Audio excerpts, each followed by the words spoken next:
Great Meal Falcha, 100,000 welcomes and welcome to the 247 Derby. Liverpool versus Everton, first versus sixth. Liverpool 4 from 4. Everton 2 wins, a draw and a loss. Everton, I think have won once in the last 28 visits to Anfield. Doesn't look good for them. Want to welcome a friend of mine who's all the way from Liverpool. He's currently in Thailand. Big up, Mr. O'Donnell. Hope you're watching. Also, big up to another close friend of mine down in sunny Australia. It's probably cooler down there than it is where I am. Hope you're well. I'm sure you're all pumped for this. 5 wins from 5, lads.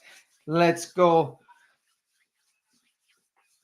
The lineups tonight, we've gone with McAllister instead of Wirtz. We stayed with Gakpo. I'm not too sure why. Maybe it's because of his physicality. And we've gone with Ikechike up front instead of Isak. Isak did 60 minutes the last day. It's a bit much for him to come on and play in a derby. I'm sure he's going to come off the bench. We all know that Moyes has got Everton ticking again, but let's face it, his record against Liverpool at Anfield, whether he was at West Ham, is woeful. He has a track record of 0 wins at Anfield, and tonight is going to be of no difference. Okay, here we go.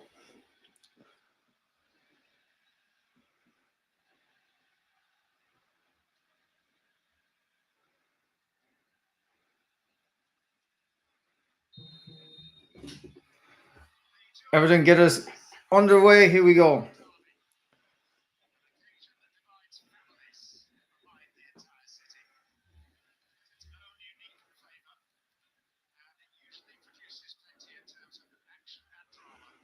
To be honest with you, the Liverpool-Everton derby is not one I look forward to. It's usually a bitty affair. We've all seen bust-ups in the derby before. Fisticuffs,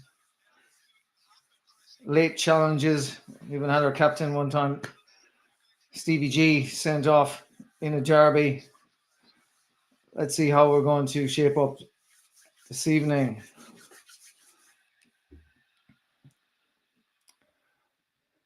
Kanate, Van Dijk. Listen, I don't care how we win this match today. I don't care if it's in the 101st minute of added on time. Don't care. It's all about bragging rights on Merseyside.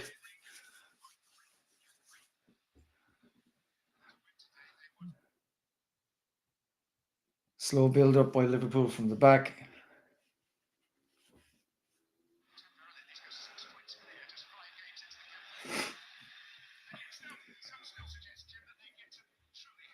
Everybody's calling this unsustainable, this Liverpool winning in the last few minutes of added on time.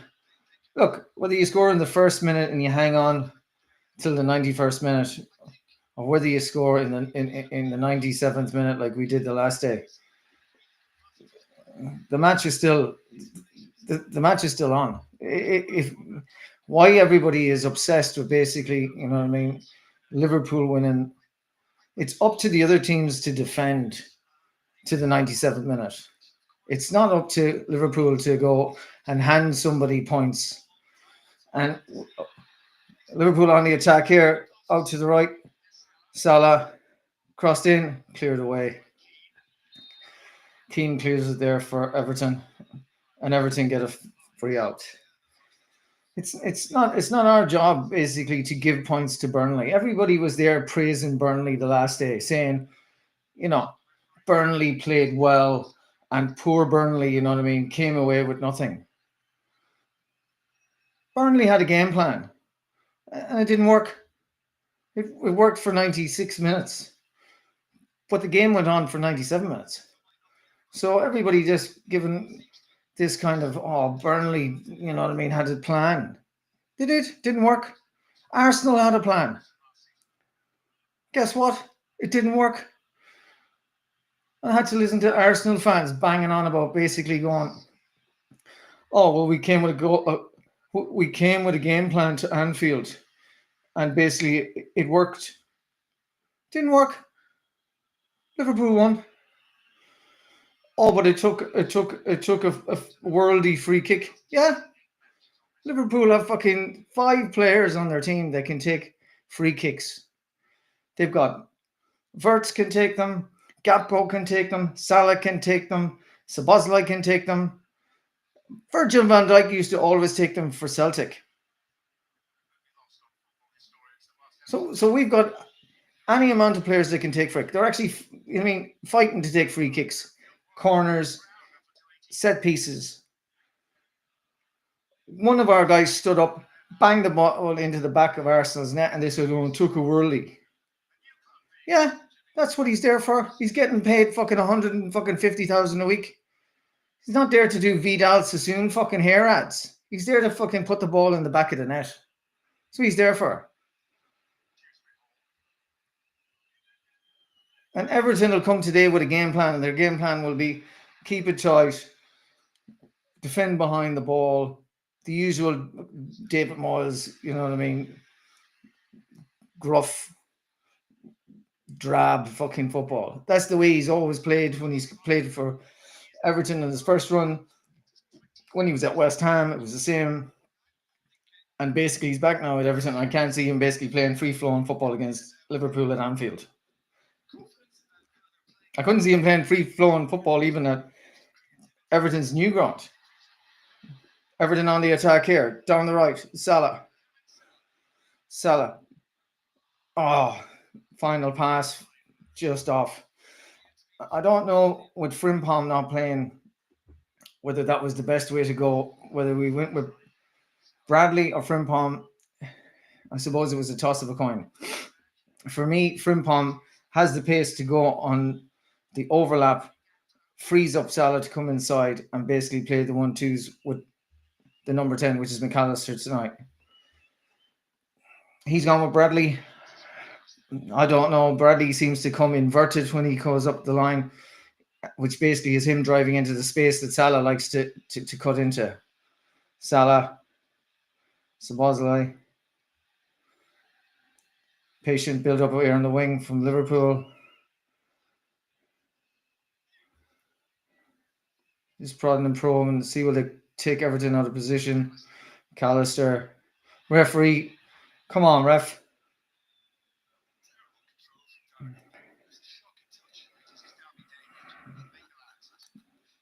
Referee trying to influence the decision at Anfield from the kickoff.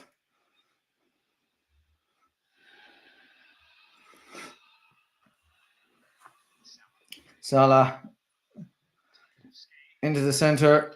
Missed. Gakpo takes a swing at it. Still Gakpo. Back to Kirkes. Gakpo. And back to Gravenberch. Gravenberch back out to the right. Sorry, that was Kanate. Virgil. Bradley. Gakpo. Ekitike. Oh, terrible pass. Idea was good. Execution was shocking. Szoboszlai hunting down Grealish.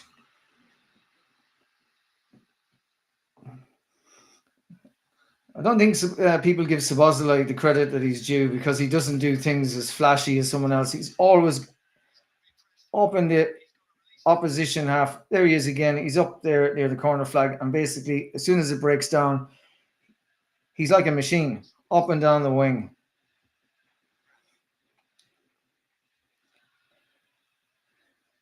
Van Dijk out to Gakpo. Gakpo going to cut inside. Does a 1-2. Loses possession. And Everton clear their lines. Beto chasing. Kanata had a head start there. And it's back to Alisson. And Liverpool will regroup and start from the back. Van Dijk. Gravenberch. Gravenberch has been the best DM in the Premier League. For a guy that was bought as a number 8, change of position by slot into a DM, and he's been a revelation. Gakpo on the right goes to beat his man. He's claiming a touch off the defender. Referee gives a goal kick. Yeah, so Boszalai basically is like, he's doing the unsung stuff. Remember we had Henderson. Henderson was basically doing all the grafting work, going up and down the midfield, cutting out the channel, the passing lanes. So Boszalai is basically like Henderson 3.0. He's got a better touch, in my opinion. He's got a better technical ability than Henderson. But then again, he doesn't have the flair of Wirtz.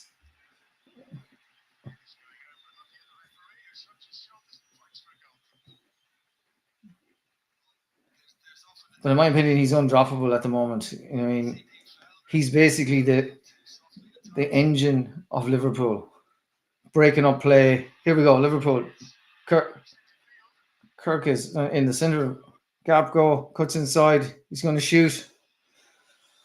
This is my problem with Gakpo. He has basically 2 moves. He either basically feints and goes for the byline and crosses it in to the box, or he cuts inside on his right, takes out the first man, and then shoots. And that's fair enough, but Gravenberch, oh my word, what a goal by Gravenberch. Oh my word. Out of nowhere, Gravenberch pops up in the box and chips it over Pickford. What an unlikely score for Liverpool.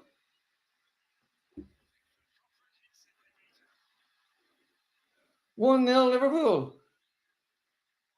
Get in there, 1-0. I hate derbies. They're a nervous affair. Everybody wondering where you get.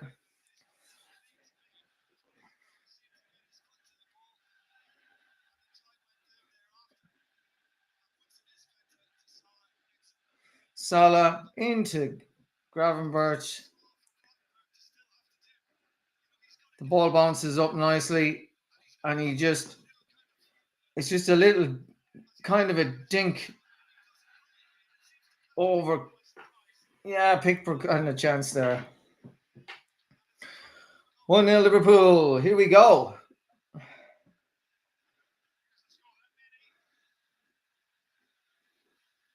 I reckon you got a good odds on Gravenberch's first goal scorer for Liverpool in the derby. If anyone knows what those odds are, let me know.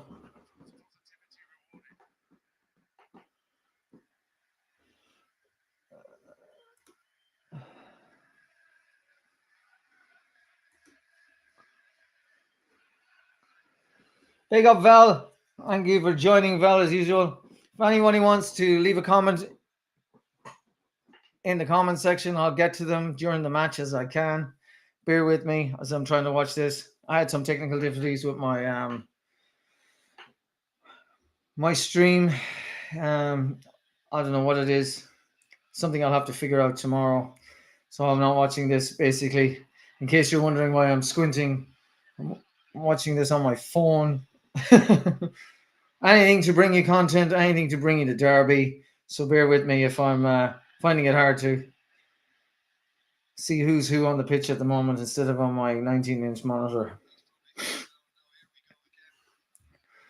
Moyes, Moyes must be having nightmares before the Merseyside derby.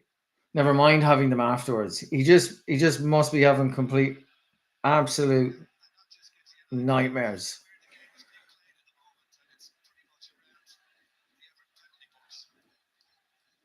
He just doesn't know how to win. Yeah, yeah, he had the last the last derby there at Goodison, and they got to say goodbye to the old ground. But at the end of the day, every time he comes to Anfield, he gets his pants pulled down. And Gravenberg, long diagonal looking for Salah. Uh, too much on it, and Pickford lets it go out for a goal kick. That's a beautiful goal. He just had to get a little touch on that to guide it over Pickford.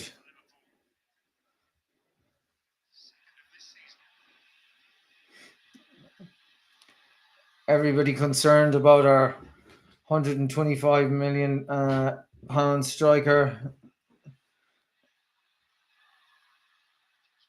or our 115 million pound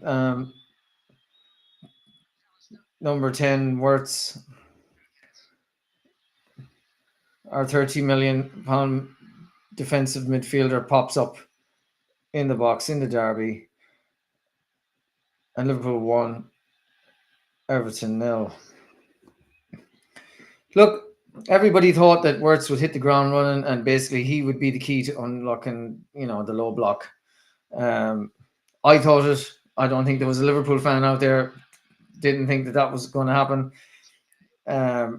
Manchester City and Pep and all the Man City fans all basically were drooling over the chance to take Wirtz to City ground. Now all they're doing is double o, 004, 005, basically, you know what I mean? You know, rage baiting, you know what I mean? And just gaslighting, basically, you know? So what's live with a shot?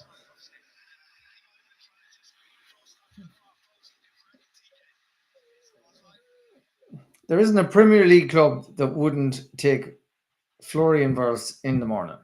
Let's be fucking clear on that. Not one of them. Salah. Oh,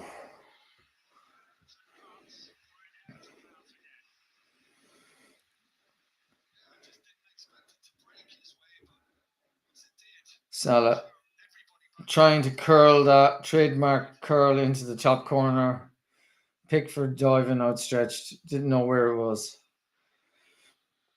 Mo Salah, I think, has to score. Is it a goal to equal the best Liverpool player against Everton in a derby, or is it two? Or is it two to break? I think Rush holds the record for the amount of most goals scored against Everton in a derby. He likes a goal against Everton. I'm not too sure. I would have thought it would have been more auspicious if they put Frimpong on his right back, so he does the overlap round, which allows Salah to come in the middle. If you've seen the last time when Bradley came up earlier in the match, Bradley was basically in that position, in that pocket, attacking pocket, when the ball was played in there. And that's the pocket that Mo Salah likes to to cut back inside on his left foot like he did a moment ago and shoot. But Bradley was there. So yeah, I know, Velv. Gapco's annoying me. To be honest with you, I like Gapco as a player. You know what I mean. I mean, to me, he's the player I thought. I didn't know where he was going to play when we signed him. I didn't think he was a player for Liverpool. Um, I couldn't see from where he was in Holland and where he was playing for in the international team. I didn't see how he was going to fit into the Liverpool team. Um, it seemed like an opportunist buy. He was at the right price. We needed a body. We needed legs. You know, he's got an engine. He can go up and down. You know what I mean? He can run all day. But the problem for me is we tried him as an 8. We tried him as a 9. We tried him as a false 9. We put him out on the left wing. And basically, he's a right footed player. And he doesn't seem to have blistering pace. He seems to have this big, long stride. And once he gets up momentum, you know what I mean? He's deceptively not quick. He just covers more meters in every stride, you know, that kind of way. And so if he knocks the ball past you, you know what I mean, he's in 3 strides he's gone. But he hasn't got lightning pace. You know, when we watched um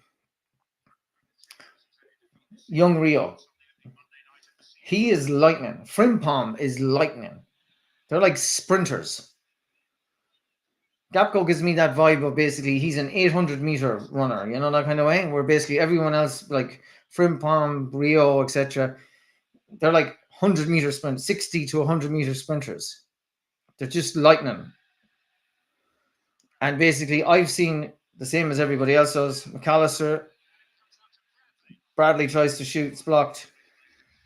McAllister blocked, out for a throw. He just doesn't. He just seems to have the same kind of mo. It's show the defender he's going to go left down the byline, and then shimmy and comes inside, and then takes two strides, and then either takes the shots or dummies past the next, and then tries to bend it around into the right. Look, it's worked for him, but it'll only work for so long in the Premier League, and then basically people will go, well, "That's what he's going to do." And I suppose people will always say you only have your tricks, and it's up to everyone else to block you.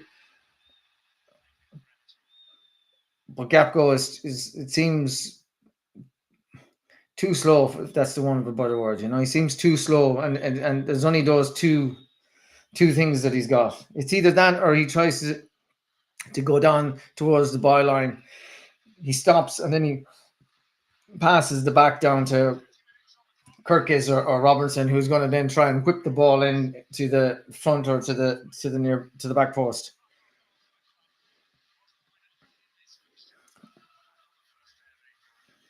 Big up Diego Jota. Rest in peace. Sad loss for Liverpool. Sad loss for.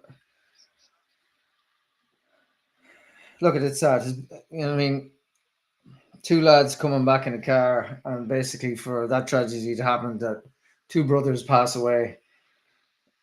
I feel for, you know what I mean, his parents getting that call. That'll be the phone call from hell, you know. And Jota's poor, you know, wife and kids.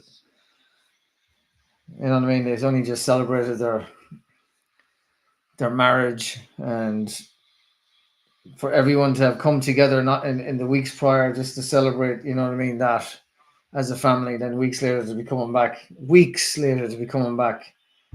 for such a tragic event.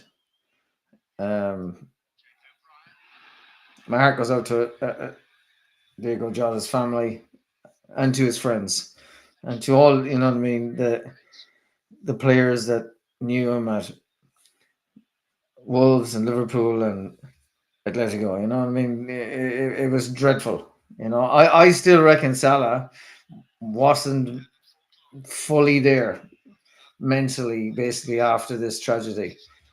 I mean, we all seen him there. There was tears in his eyes there after he scored that goal and finished that match. Um, and whether you want to think that you can go to work and put everything behind you and that, you know what I mean? And basically, the 20th minute basically is a reminder again to all those players. You know what I mean? They've lost a personal friend. Canate there clearing that. That was a good ball by Everton searching for Beto. Beto just trying to squeeze between the two centre halves. And Kanate seeing the danger and cutting across. That was well worked by Everton, but the execution was just slightly off, and Kanate aware to the dangers.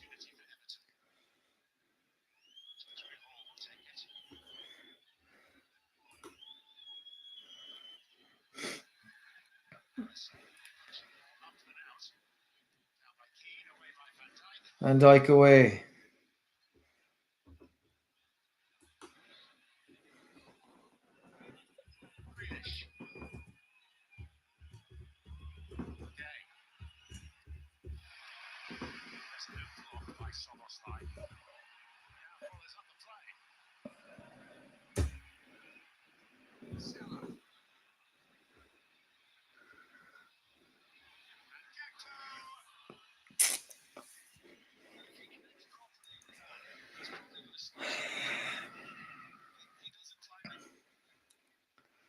Liverpool on the counter.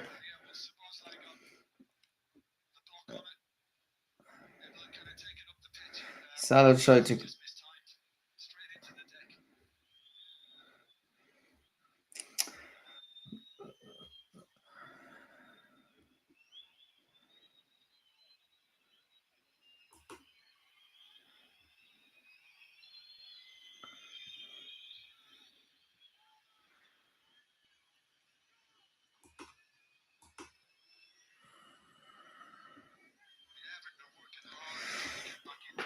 Everton trying to get back into the game, but it's just getting a bit. It's getting a bit scrappy at the moment. Both teams basically, you know what I mean, getting to grips with each other now. Nerves have kind of settled. Liverpool have got the goal. Everton now have to come with a new game plan. They've got to try and open up Liverpool now, and that probably wasn't the plan from David Moyes at the beginning. Liverpool pushed Everton all the way back.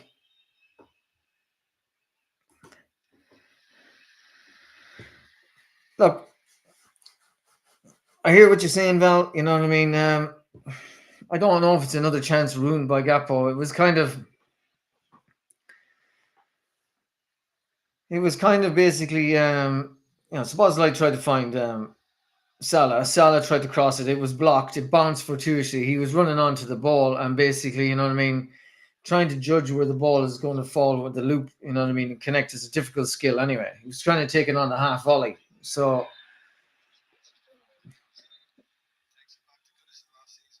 I don't think there's any point trying to scapegoat Gakpo.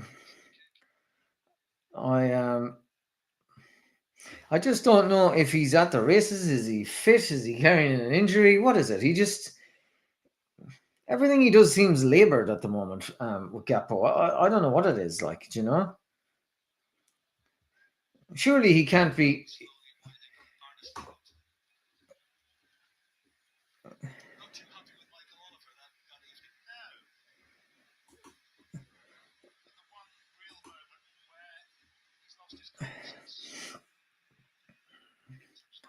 I don't think keeping Diaz and selling Gakpo was the answer. Vel, you know what I mean? If you're asking me, basically, did we sell the wrong left winger in selling Diaz to Bayern Munich? Well, number one, basically, Diaz basically wasn't going to get a new contract. Liverpool decided that Shrewsbury Hall, whoa, Everton on the attack there, and Shrewsbury Hall just unlucky there.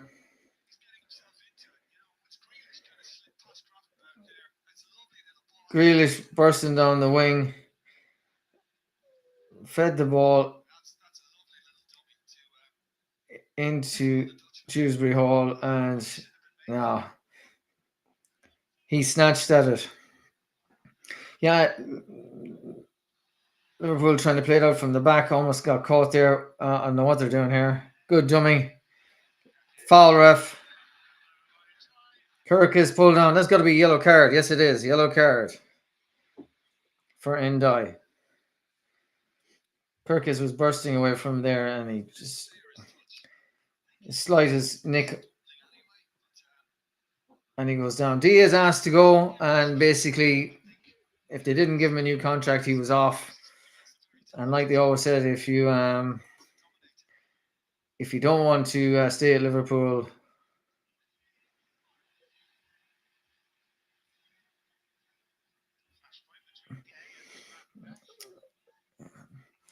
Gakpo didn't want to go. He was obviously asked because he said Liverpool on the attack here. No, cut out. Back to Pickford. Pickford kicks it up towards the halfway line. That was a bad pass by the Everton man. Who's this? Gravenbert. Through ball. Ekitike. Yeah! Get in there! All came from a misplaced header by the Everton midfielder. 4 passes later, Ekitike slides it in. Liverpool 2, Everton 0. And this looks like it's going to be ominous for Mr. Moyes. There's Mr. Moyes there. Take a bow and welcome back to Anfield. And another derby. And by the looks of it, it's going to be another Liverpool win. Beautiful pass. Inch perfect. Ekitike just keeping himself on side with the Everton back four. Beautiful. Ekitike just takes a little touch to take the ball away. Just gave him that half a yard to steady himself so he could bury it to Pickford's right. That's a classy finish. That's a very classy finish. £69 million, ladies and gentlemen. Liverpool's splurging in the summer, but then again, Liverpool being paupers. We all sat here this time last year and we went, fuck, we spent 10 million on Chiesa. We didn't strengthen anywhere else and basically offloaded a few youngsters and ended up with a net spend profit last year. Welcome to accountants, Liverpool FC accountancy course where we all talk about how to balance accounts, pluses and minuses. This year we spent a lot of money, but we actually recouped a lot of money. Everybody forgets that basically we sold X amount of players worth 200 odd million. We bought in players. Yeah, we spent 125 on Isak, making him the most expensive English Premier League player. We've all bought Wirtz 115, making him the most expensive player until we got Isak. We paid 69 for TK. We paid about 30 for Frimpong, another 40 for Kirkus. But we did sell players, and we've got players on loan with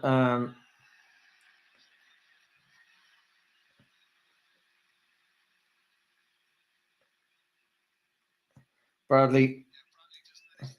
Got himself between the ball and Mikalenko and fouled.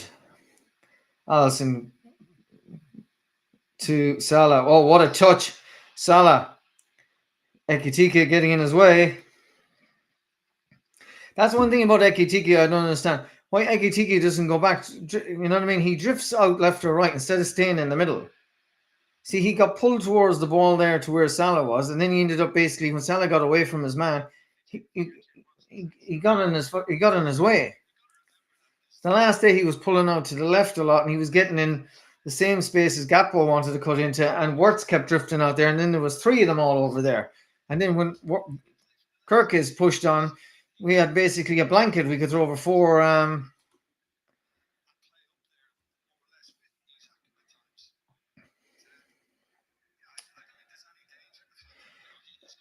I think the last four Premier League matches at Anfield between Liverpool and Everton, if I'm not mistaken, um, we finished up with four played, four clean sheets. So maybe, you know what I mean, we can get a clean sheet. We're not playing this like we're going to get a clean sheet. We play open. We play very high line at the back. Um, we all know that it's something that's left over from the Klopp era. We defend basically with our defenders, basically just 10 yards inside our own half. Sometimes there's two of them. Sometimes it's just one. Um, it's not good for your blood pressure. You know what I mean? When you see basically two centre halves just basically inside the D of their own the halfway line, and then you see four marauding counter-attacking players for the other team. You know, but like we got this far. You know what I mean? We've refined it over the years, and nobody's better. Ekitike.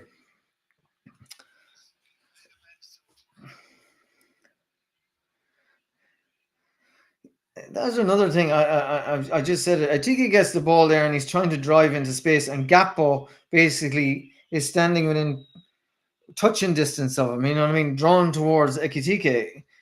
I mean, why on earth you wouldn't pull to the left touch line there to make room, so that at least if Ekitike turned around, he could lay the ball off to you. And this went on a lot against the Atletico Madrid match.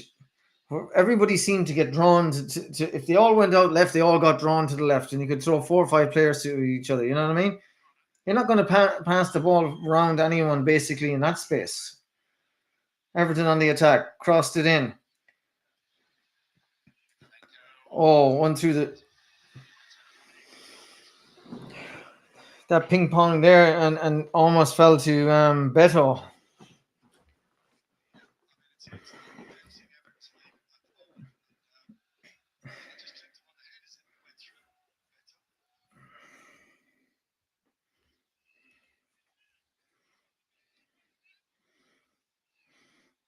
$10 left of this first half.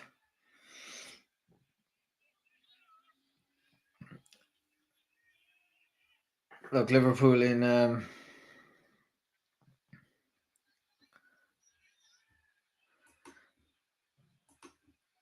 Liverpool in control of this match. It's taking the sting out of the match now, just passing around here at the back. I don't like to see this because someone takes their eye off the ball, and we've all seen it before, and the next thing is Liverpool basically ended up conceding a goal. And I'm not just saying that about this match with Everton. I remember people seem to kind of momentarily switch off, and the next thing is someone nips in and gets a toe to a ball. Look, here it is there, right there. There it is, just there. Oh, this is what I'm talking about. Fuck's sake. I'm just fucking after saying this. Here we go. Allison. And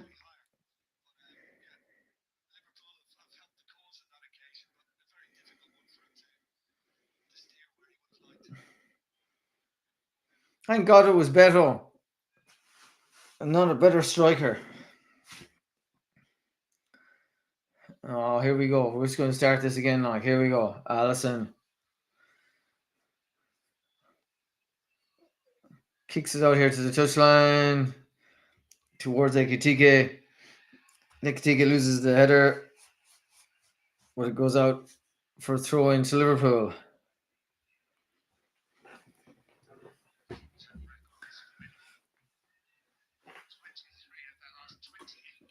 I know that. Well, I was just saying this. So basically, we did the same thing against Atletico.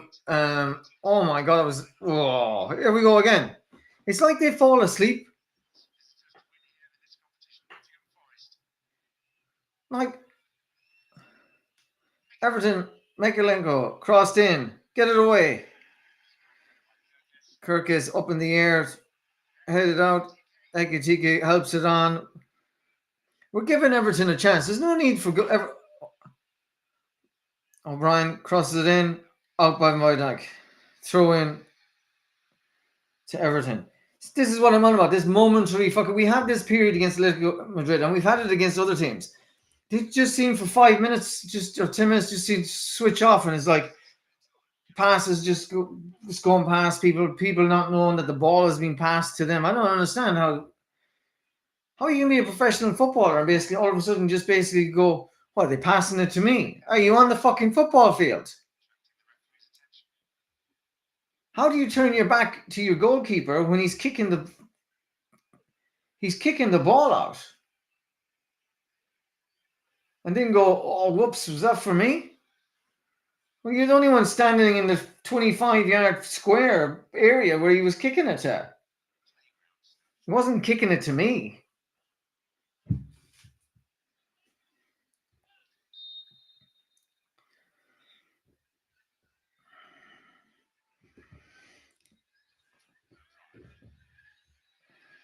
Van Dijk was just giving Travkowski fucking some hair gel advice there, you know.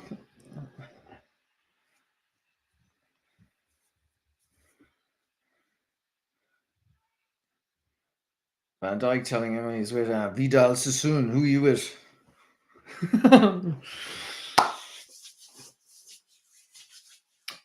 5 minutes to go in the half.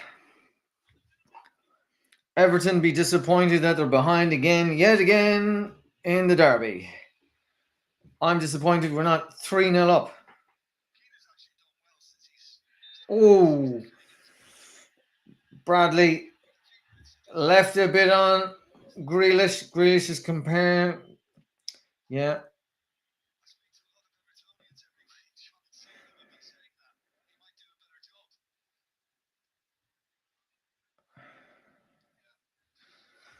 Virgil van Dijk, after giving Travkowski that hair advice, you know what I mean, was telling him to toughen up. 2-0 is always the worst scoreline, Val. Okay? 2-0 is the worst one.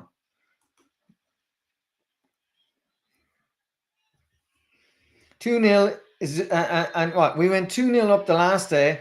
We've done the same bit of we all went to sleep. Excuse me. We went to sleep and we conceded. Yeah, it was a fortuitous goal by Llorente. We all know basically, but football is all about basically watch the bounce. You're always told watch the bounce because you never know basically where a ball will go. It gets deflected off your knee, your calf, your heel. And what happened? Lorento, second goal, off McAllister's heel and looped over Allison and into the goal. What did we do today? We went 2-0 up, and then all of a sudden we started doing this. Let's take the sting out of it. There's no sting in this match. I don't know what game Liverpool lads are sitting there watching like. It's not like Everton are pressing us high up the pitch and hustling us and hassling us that much that we need to basically be sitting around going, I'll pass it to the right back. He'll pass it back to me, to the centre back. Kanate packs it back to Allison. Allison out to back to fucking Allison. Allison out the wing. Oh, I'll try and do a smart cheeky ball through the middle. I lose possession and then they come out.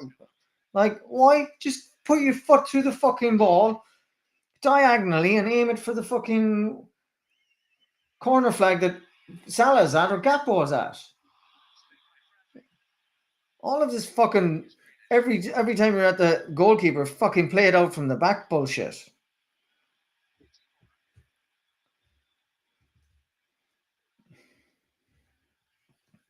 And Bradley has to be careful because Him and Grealish have been niggling at each other for the last 40 odd minutes.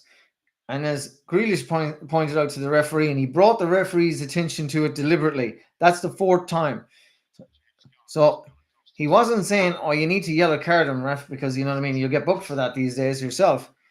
But he was putting it on to the referee, the onus on the referee, and telling him that that's the fourth time, ref, you know, what are you going to do about it? You know? And Bradley is a little rash, and the ground is wet. You can see it's raining there at Anfield. It's slippy. He mistimed something. Sometimes he can be a little hot-headed and a little rash, and the next thing he's either getting sent off or he's getting yellow carded. So he needs to be very careful, Bradley. Here we go. Ball ricocheting around in our box again. Clear. There you go. Put your foot through it.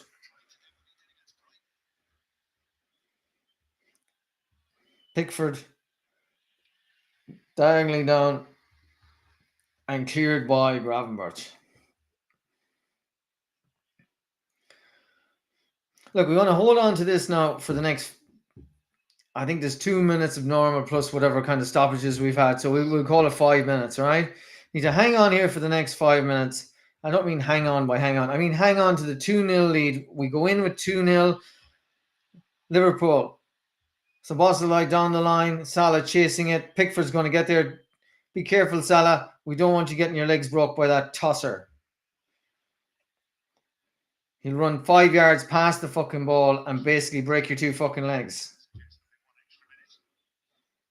How he never got reprimanded for that challenge, that 2-footed challenge on Virgil that nearly basically ended his career, I will never know.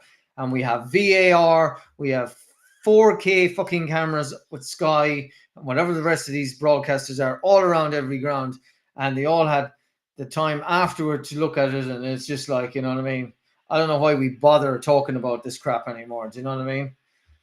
Yeah, referees basically turning around, covering each other's arses and saying, yeah, he's a great lad and all the rest of it. Then we had the Coots incident last year, you know what I mean, where he's a great lad and you know what I mean, and he's not this kind of, he doesn't follow this team and he doesn't follow that team. And yeah, we all know how that ended up. Hold that. Hold that PGMOL.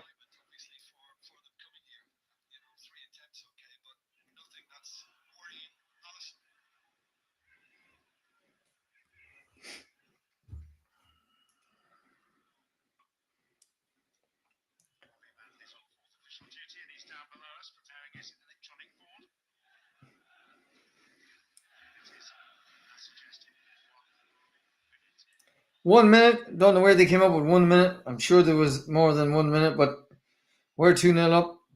I just want to get to half time. Oh, Dewsbury Hall's in here. Pulled it back. And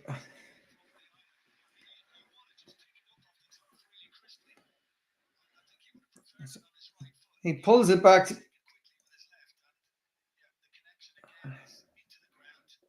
It's 27. Ghana. I don't know who that is. He kind of scuffed it. He was hoping to swing left boot at that and hope he was going to bin it top corner, but he just didn't get enough purchase on it.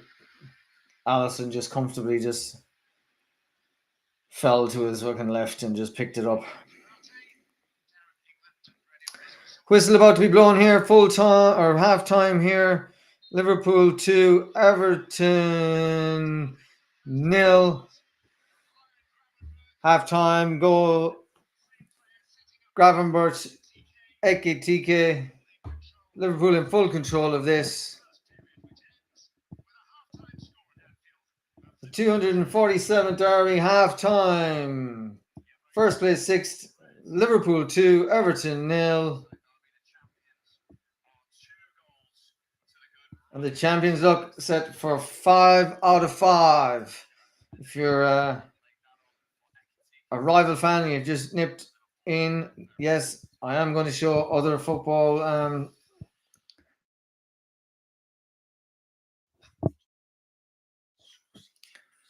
I'm just going to step out for a moment. I'll be back in a second.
I'm back, people.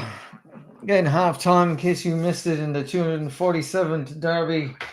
This meeting between Liverpool and Everton first.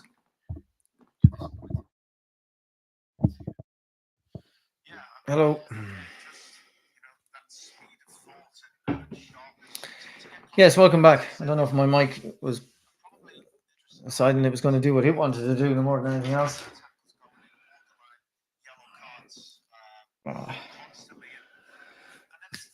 Half time, Liverpool versus Everton in the 247th derby. As I said, first versus sixth. Liverpool 2, Everton 0. Look, Moyes has a terrible record at Anfield. Everybody knows it. The dogs in the street know it. As I said in the stream, he must be having absolute fucking nightmares every night when he thinks I'm going to Anfield. I'm not a fan of derbies. I've seen my fair share of them. They can go and turn on the slightest thing, and most of them have been very tight affairs, niggly affairs, full-hearted challenges, players sent off, fisticuffs last year, as we all know. Ekitike, I don't know. What does everyone else think about Ekitike? Is he a support striker? Is he a false nine? Is he a... That goal he scored, that little touch that he took, just a little touch that just moved it away from the defender to give him that half a yard so that he could take the strike and place it exactly where he wanted to place it, which was to the goalkeeper's right-hand side and pinpoint right at the post, just on the inside of the right-hand post. And then, but then I watched him, and he seems to get sucked in towards the ball. A few times I've seen him getting sucked towards Salah when Salah's got the ball, and he's within like 3-4 yards, and basically, I'm not too sure if Isak was playing at that moment in time, whether Isak would have just turned and basically headed straight for the penalty, where the penalty spot is, dead center of the goal, so that Salah could then play the ball around the corner to him. I reckon if that's Isak, that's exactly the position he's taken up. I could be wrong, but I seen him the last day. But I've seen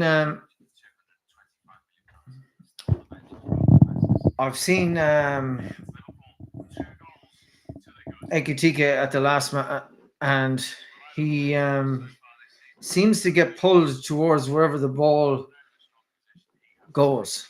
I'm not too sure why.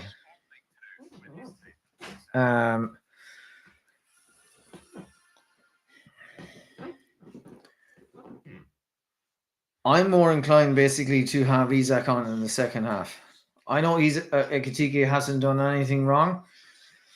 I just want to get minutes into Isak's legs. I want him basically I want him to get another half an hour into his legs at least. Whether we'll see him for the last half an hour, whether Slot will chance him in the derby, I don't see any reason why he wouldn't. It's not like there's tackles flying in, people off their feet, people losing their heads. I think maybe that's why Slot kept him on the bench for the first half. Maybe he thought he wanted to see how the game would pan out, whether it'd be really confrontational, whether it'd be really physical encounter. I was expecting a physical encounter. That's what Everton normally bring to a derby. They normally press hard, go in hard for their 50-50s, leave one on you, let you know you're in the derby. I haven't seen that tonight. Um, if it's me, I'm bringing on Isaac with a half an hour to go. And I think I'm going to bring on Wirtz while I'm at it. I think I'll do a double. I think I'll take off McAllister. I'm not too sure what everyone else thought of McAllister's contribution to the derby. I think we just put on Wirtz, Isaac, and see how that combo works for the last half an hour. We're 2-0 up. 25, 30 minutes to go. Let's see, can we get the two record strikers signing? Sorry, the record signing striker and the record signing number 10. Let's see what they can do in the last half an hour. See, can they get us 3, 4? You know, I'd love basically if we could get 3 or 4 goals, clean sheet against Everton in the derby, and move on to the next match. I'm sure all the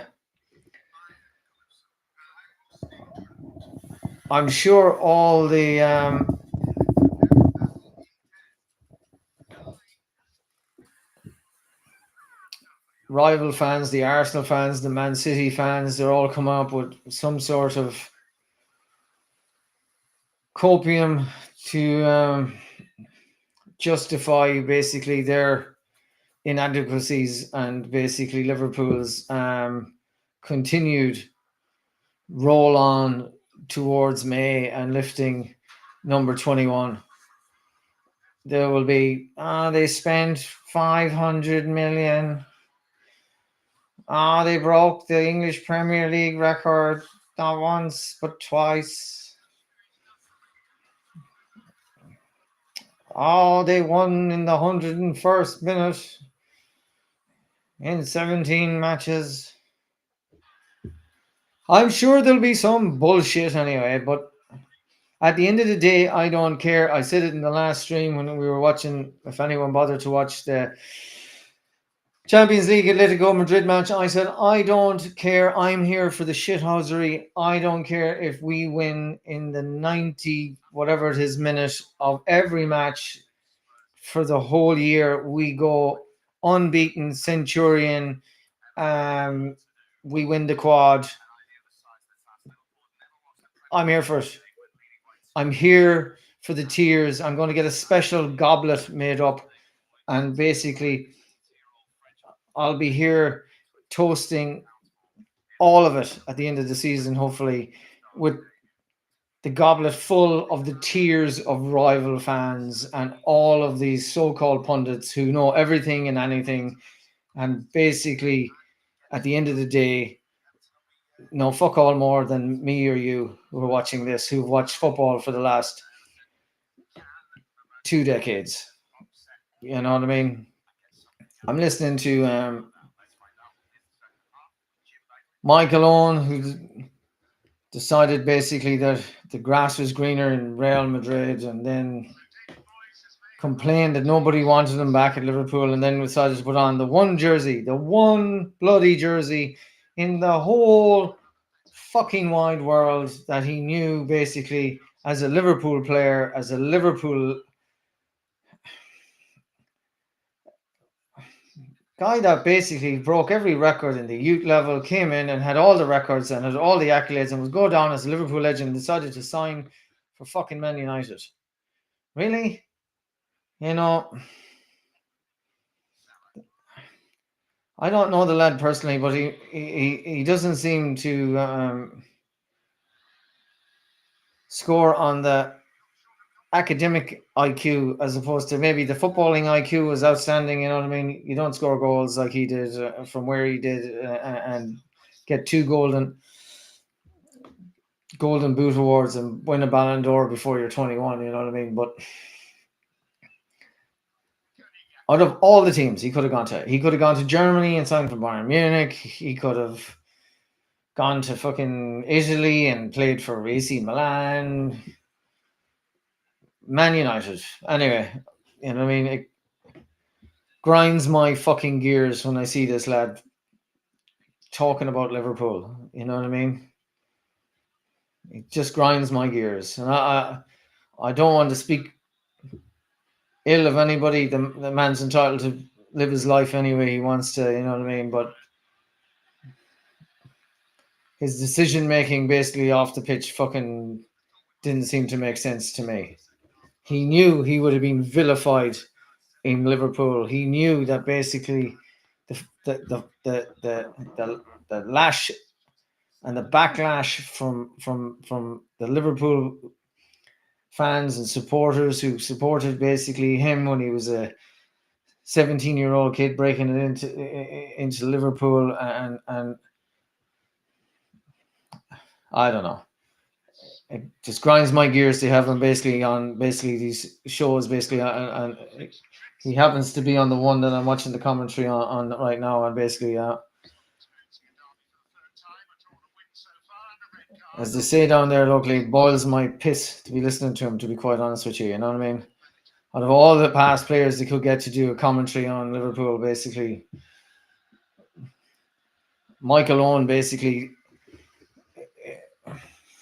maybe basically it's not showing myself doing this commentary, you know what I mean? But I'd rather fucking fall asleep listening to him do an audiobook than basically fucking listen to him do a commentary, to be quite honest with you. You know? Oh, look, Liverpool are playing in red and Everton are playing in blue. Well done, lad. Liverpool 2, Everton 0. 2 minutes into the second half, the ball's back with Pickford. Pickford rolls it out to Tarkowski. Back to Pickford. Pickford does the golf swing again. Up to midfield. It's flicked on. O'Brien trying to find Beto. McAllister puts it out for a throw on the far side. Throw comes in. Beto holds the ball up nicely. He kicks it down the line, gives chase. Virgil across to tidy that up. Round the corner from given away. Everton switch it. It's over here with Grealish. Grealish showing the ball to Bradley. Bradley trying to get him to Salah, comes across to help him. Mykolenko swings in across into the centre, cleared by Virgil. Everton get their wires crossed at the back and they end up back at Pickford.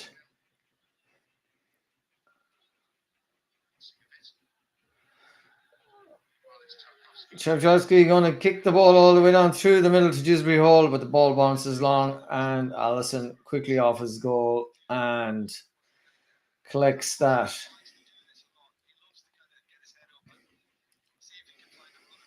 Everton going to do Wimbledon football, hoofing it straight from the centre half, straight down the middle for the forward to run onto. Shades of John Fashanu running onto those and putting it in the back of the net from back in the day. It's one for the millennials out there in case they don't know who any of those players are. Google is your friend. Go have a look. Allison dicking about at the back again.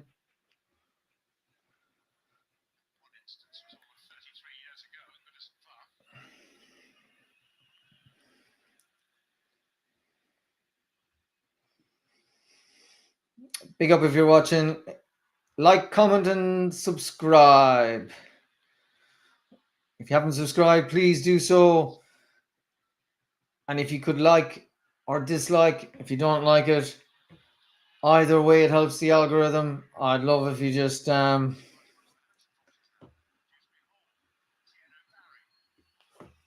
get the likes up, get the content out there. It's only my second stream. You'll have to bear with me. I'm having teething issues no more than any of the babies in their infancy with a channel. I didn't plan on watching the derby on my phone, but there's no TV in this room, and I had hoped to watch it on my PC here beside me, but unfortunately, it's having some sort of technical difficulty.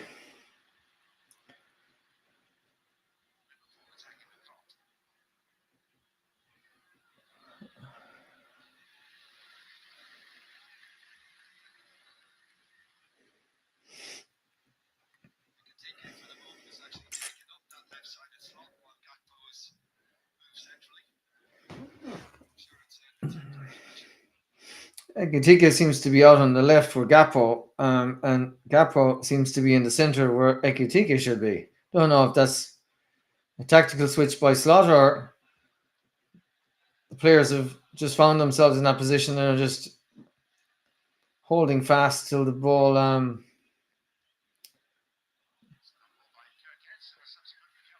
Kirk has nearly lost the ball there. Tries to thread the ball through down the line to Ekitike, and it's gone out for a throw. Throw to Everton. The ball thrown into Beto. Lays it off to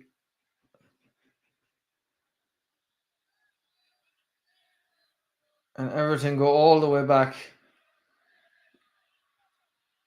to this. Makalenko up the line to Grealish. That's Dewsbury Hall picking up the position.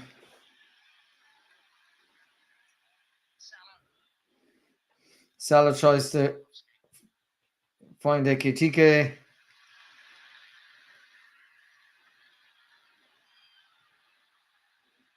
.52 minutes gone. Liverpool 2, Everton 0 in the derby. Liverpool in control of this. Everton. Gravenberg.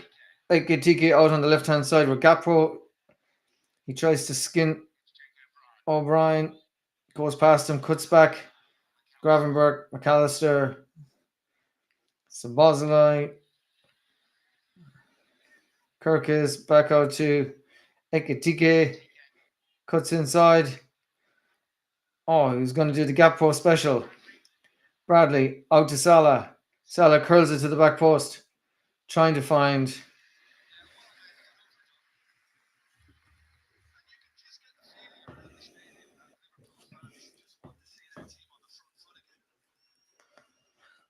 Liverpool seem to be in second gear, 2-0, as we all know, is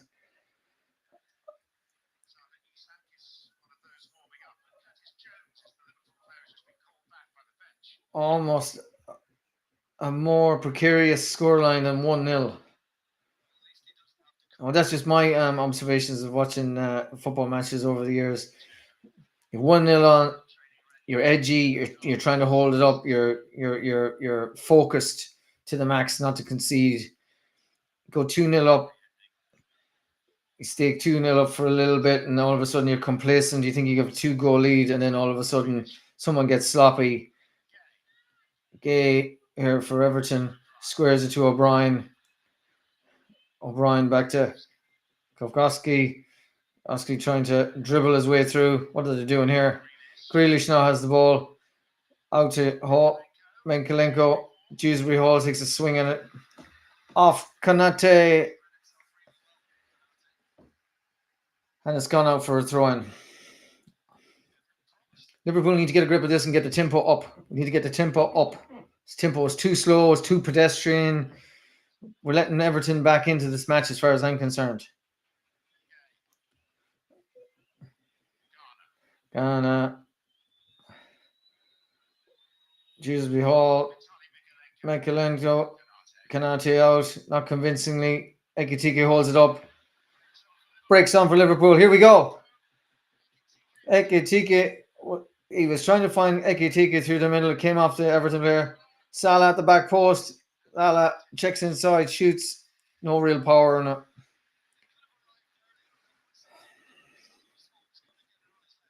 Liverpool picked up the tempo there for a minute. Now they got to defend. Got Mekalenko trying to break down the left-hand side. Bradley stepped in, gone up for a throw in here. What a touch by Salah.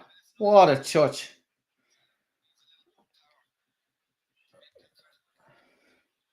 Beto.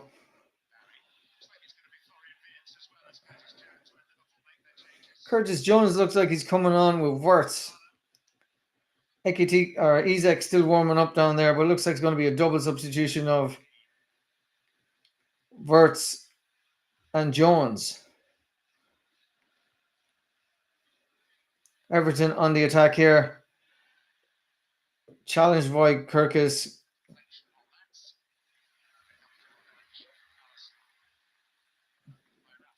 Allison takes the ball, tries to find Ekitike with a kick out straight down the line. Bradley taken out of it there in a challenge, but I think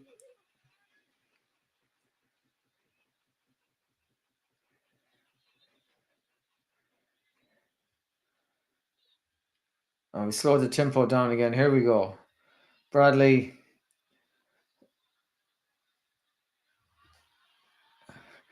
I'm telling you now, we're going to concede a goal. I've got that feeling. Here we go. Sloppy again. Here we go. Slow the tempo down. Crossed in from Everton. Back. Oh my God. Tell me there's a foul there. Tell me there's a foul there.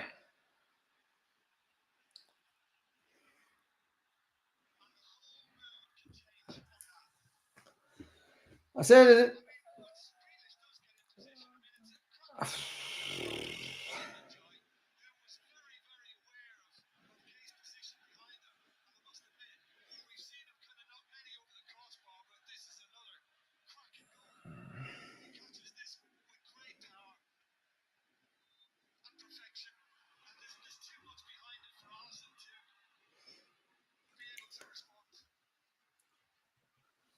A deep cross to the back post. Nobody marking. In there. He lays it off to Ghana. Ghana just puts his foot through it to the right hand side of Allison and it's in. You know what I mean? I said this in the first half. 2-0 up. The worst score line, basically. And now Everton are starting to throw themselves into tackles. Now we're in a derby. The Everton fans are up. They're getting behind every challenge now. And this is where now it's going to get. This is where it's going to get tasty now. Everton are going to start throwing themselves into tackles. Jones and Wirtz are coming on. I don't know who's coming off. If anyone in the chat can tell me who's coming off. Cherkowski and Ake Chiki, and one's claiming the other one's pulling the other one's jersey.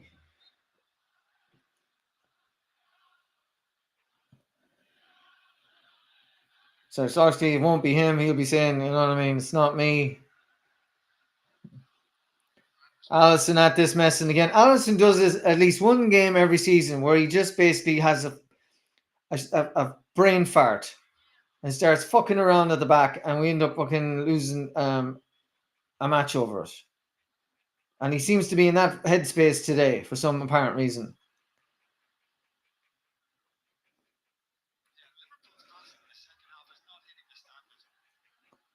Like the standard of passing here in the second half, I don't know if anyone's watching it, is just completely fucking off. Off what it should be.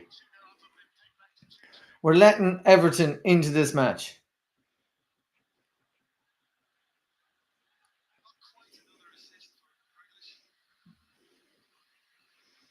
Gakpo off again. Not sure what anyone thought of Gakpo's performance today. I didn't think it was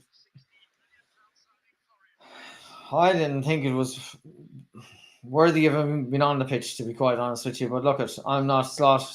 Slot gets to see him. McAllister's off as well, so we're going to see Wirtz. I want to see how this formation lines up. Where Jones is going to play.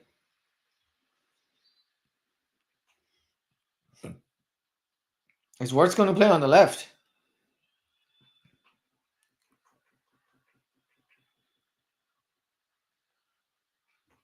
Anyone with any thoughts on this? Feel free to put it in the chat there, and we'll see what everyone's saying.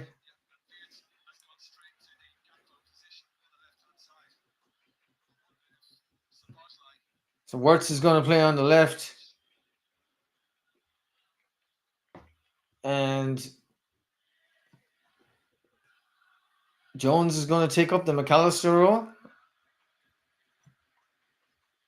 Interesting. Or is Szoboszlai going to play in the 10 and Jones sit back in the pivot with Gravenberch? We'll see how it pans out.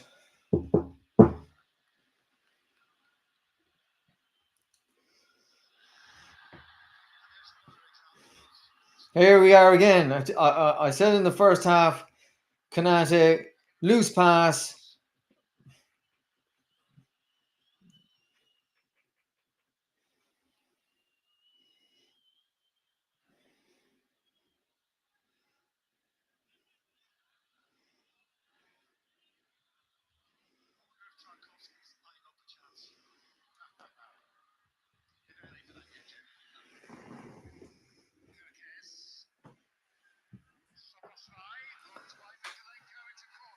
Corner to Liverpool. Szoboszlai off Mikolenko.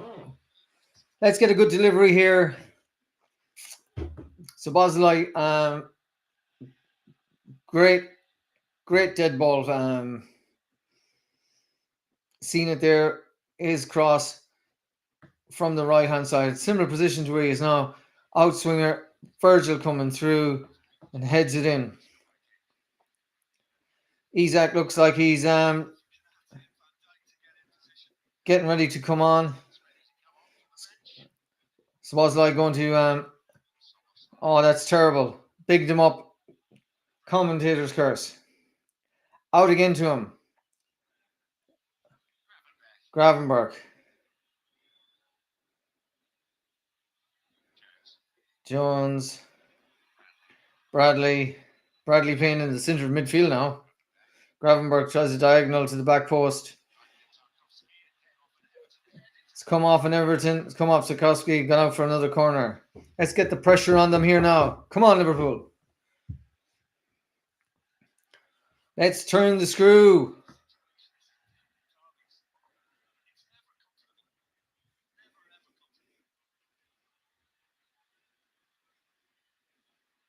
Liverpool need to get another goal. 3-1. Put some distance between us again. And they need to keep the pressure on them. They just seem to just come back a gear and then become laissez-faire with their passing and you know, missing players by half a yard to a yard, kicking the ball out of play. Cross coming in swinger. It's out by Everton, and referee spotted some pushing and he's given a free out to Everton.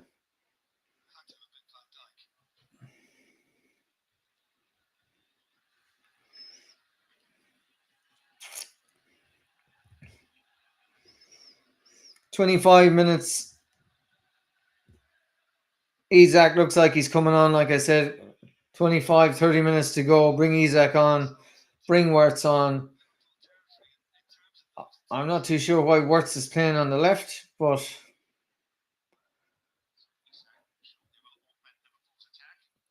is he going to take a TK off? Is he going to leave a TK on?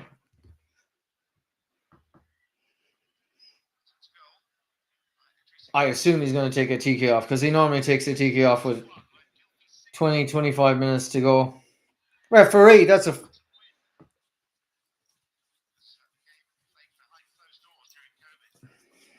Liverpool on the attack. No foul there. Everything coming away with the ball. Pickford. Ball went all the way back to Pickford there.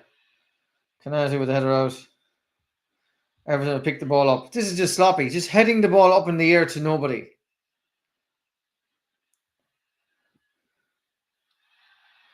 Grealish working hard there for himself and trying to win himself a corner.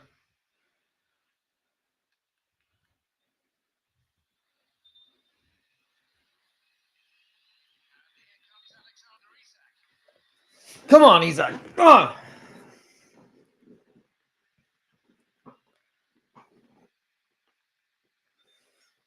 Oh, I don't know about that. Grealish trying to play for the corner off Bradley. They're saying the ball went out for a throw, but the whole of the ball is supposed to go out. I don't know if the whole of the ball from that angle basically was gone, but he did play it off. And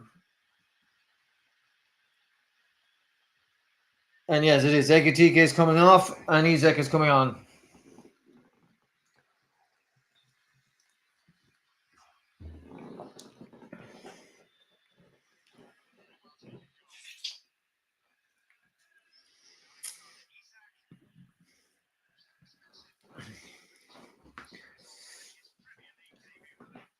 Our second most expensive striker is now on the pitch.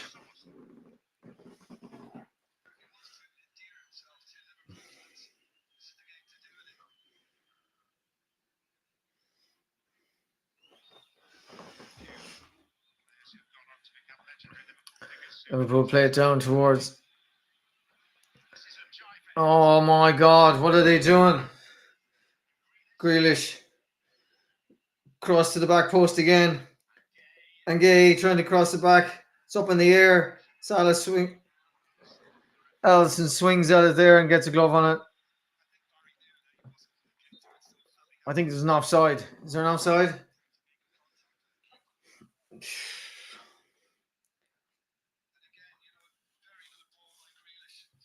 Grealish to the back post again. Wasn't cleared away. Gay puts the ball back in across. Bobbles off a Liverpool player's knee and goes up. And Alisson did clear, but he was being fouled by Beto as he was doing so. So it's a free out. Liverpool need to step things up. They're getting too slack. They have no control. They seem to have lost control of the ball. I mean, 82% possession of the ball against Burnley last week. We're at home. We're sitting here against Everton. Everton don't look that much more of a threat than Burnley. Szoboszlai tries to cross it in. Oh, just cleared by Everton.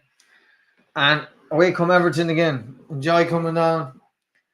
Out to Grealish. They're looking for this out ball to Grealish all the time down the left.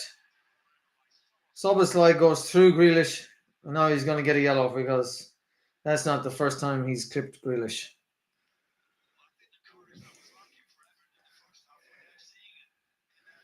Yeah, it's a pull on Grealish by Szoboszlai. It's definitely a foul. Not sure if it's a yellow. Maybe it's deemed a professional. Grealish looks more like the Grealish that was at Aston Villa. I don't know what happened when he was at City, but he looks like the same player that was at Aston Villa before Man City got him. Driving at, coming deep, collecting the ball, cutting inside into midfield, running down the line, jinking, trying to pick out a player at the back post. Did so twice already now. One resulted in a goal, and it seems to be something they've worked on because they tried the exact same move again just there. And I don't know why Slot hasn't got one of the midfielders to come across here. Corner off Kanate to Everton. They need to get someone to come across and double up on Grealish because that seems to be their only form.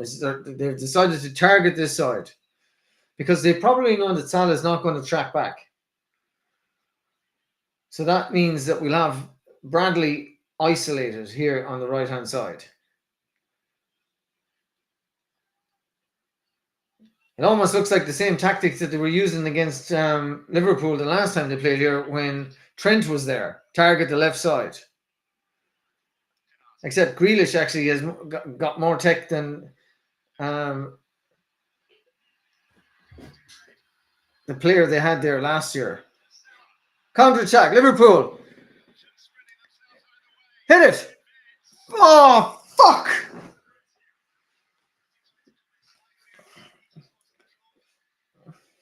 First the size bit, the ball's played out to him. Hit it there.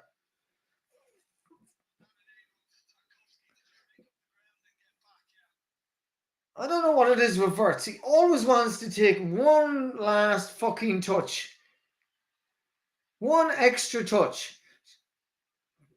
That ball was played, diagonal ball came into him. He was running onto it, and he decided he'd be clever, that he cut it back onto his to his left hand side, send all the players the other way. That's fucking great. He sent all the fucking players the other way, but he still didn't score. Corner. Cleared off the line.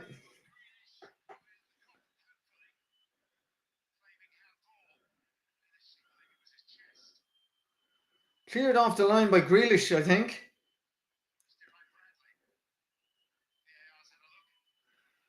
Liverpool still on the attack. Cross it in.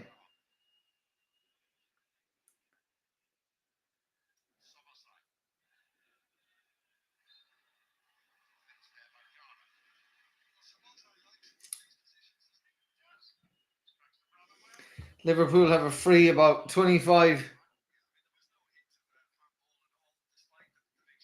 No, chest.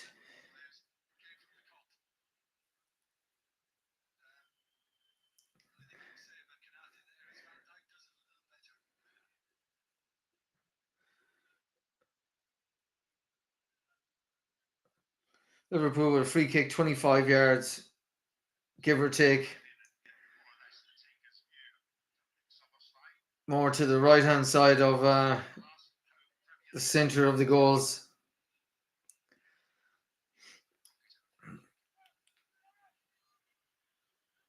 Salah was talking to Szoboszlai. Szoboszlai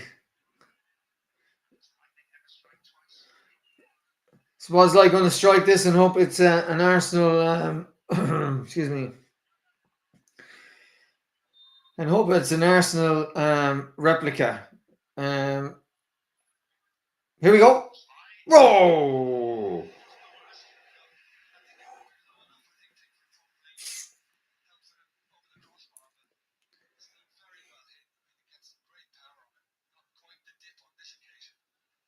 He got it up. If he didn't get it down.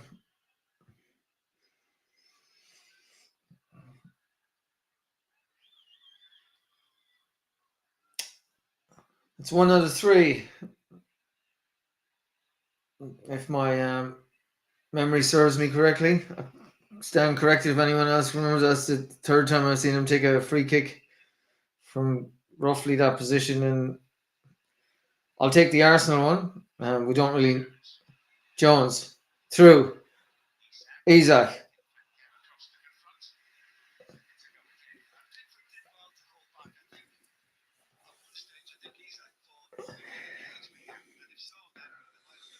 I think Isak was trying to see would he get a touch off Pickford and he could go down and get a penalty, but Pickford thought better of it.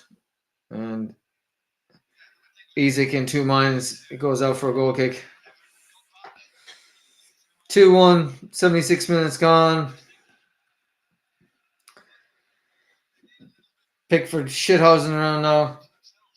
Kick it out.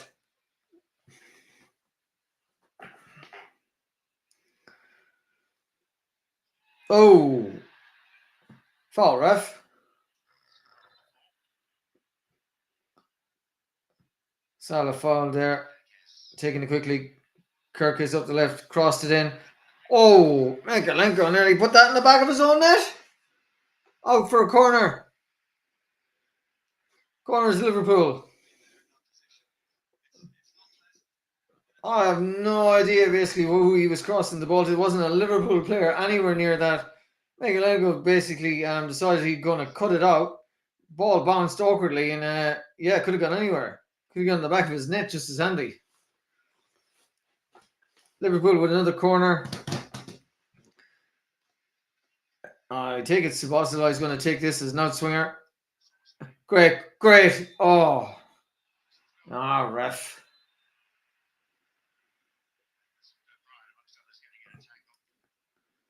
Tarkovsky's always at the middle of these incidents, you know what I mean? And he's always claiming, you know what I mean? It's not him. Oh,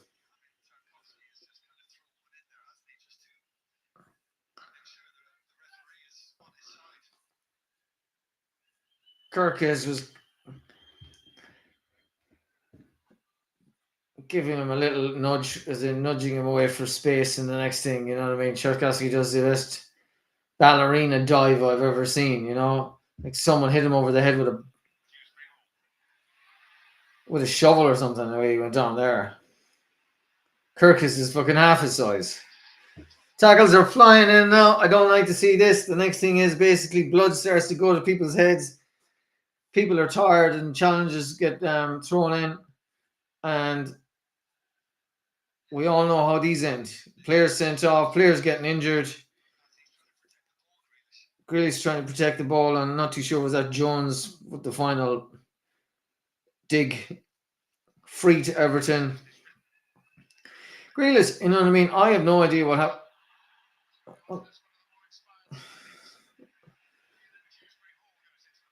Referee books Dewsbury Hall for something.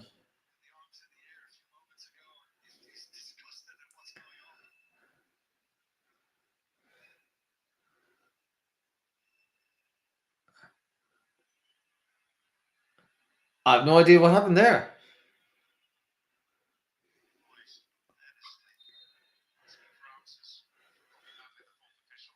Moyes doesn't seem to know what happened, never mind me, so he's closer to it than I am. Everton coming down the right hand side. Gay puts the ball deep into Liverpool box. Cleared. Gannick puts it over towards Grealish. Here they go. Grealish fouled again by the looks of it. By Bradley. Grealish has to be the most fouled player. When he was at Aston Villa, they used to kick him, hack him, push him, pull him. I don't know if he was fouled as much when he went to Man City. Maybe the Man City, if anyone was from Man City is watching this, doubtful that they would be. But if they were, they could tell me, was he fouled as much as he is now at Everton and was at Aston Villa? I know he was fouled, but the extent of the amount of fouling that's going on Grealish tonight, I'd like to double check it. It must be extensive. He must have won half a dozen fouls for Everton. I'm going to try and bend it to the. Nah, it's never troubling Allison. He definitely wasn't picking anyone out the back post. He decided to go for glory, and yeah, it didn't come off. I don't understand that this system we're doing here. Anyone want to tell me what this is?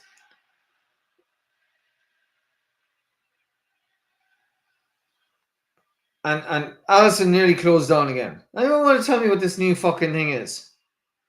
So, two Liverpool defenders stand either side of the 6-yard box, and basically, depending on which side the goal kick is, they pass it in to the goalkeeper, Allison, who's standing basically in the middle of his goals, and then he passes it out seemingly to the right back. There, he decided that he'd hold on to it for too long, and basically, oh, here we go. We get caught again. Gravenberch's trying to roll, and basically gets caught out. Through ball, Beto.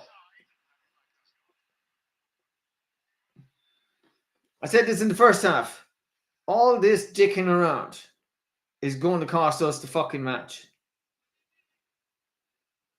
It mightn't cost the match, but basically, I don't understand why basically we're fucking around and trying to fucking see will it.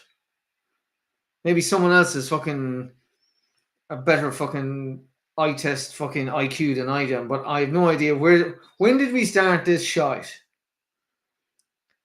Goalkeepers take the fucking cunting goal kick and boot it down the fucking field. Conor Bradley, Szoboszlai, Gravenberch. over to the left-hand side. Kirkus. Verts. Intercepted. Counter-attack by Everton. Foul for Everton. Yellow card for Verts. So Verts is on the pitch maybe 10 minutes, 15 minutes, and he's got himself a yellow card.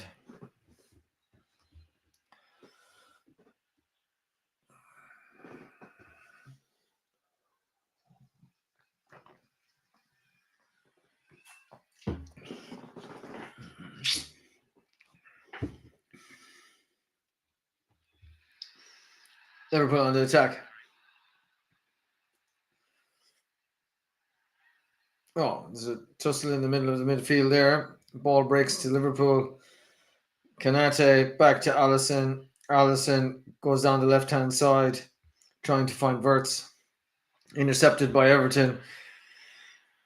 Just can't hold on to the ball.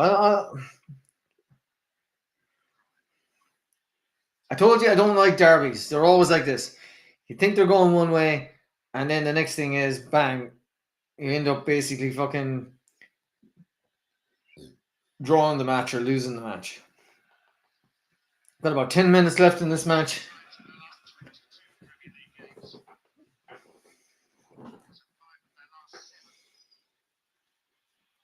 Liverpool looking to win 5 from 5. Liverpool on the counter attack here. Play it through. Play it through. Ah. Cleared by Everton. Grealish trying to hold the ball up here. Handball.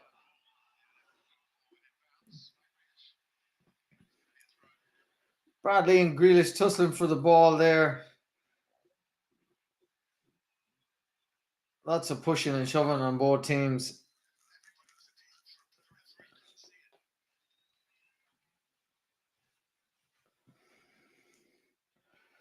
Bradley. We're just not holding on to the ball. Just hold on to possession. String a few passes together. It's getting a bit frantic now, to be honest with you. Just like derbies are, to be fair.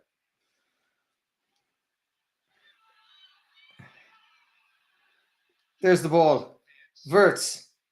Soboslai goes to shoot. Blocked. Grealish tries to play the cute pass infield. Intercepted. Liverpool.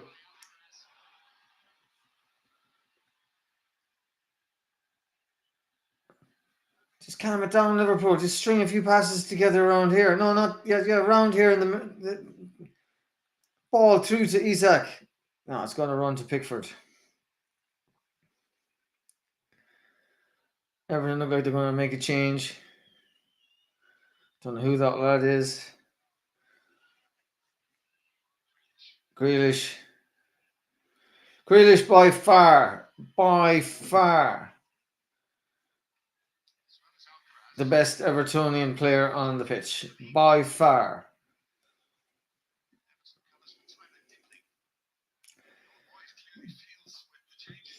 That looks like Dibbling. Isn't he the lad that used to play? Was he not at Southampton last year?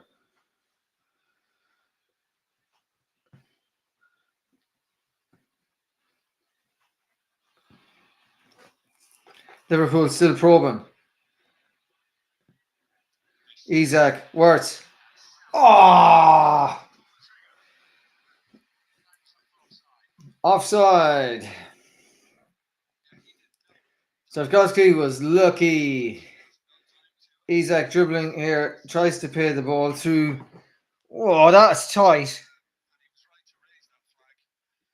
Tries to play the ball through the two defenders to Salah, and Tarkowski just dives in and took it off his toe. Ruled offside, but it was tight. It was tight. Everton to make a change.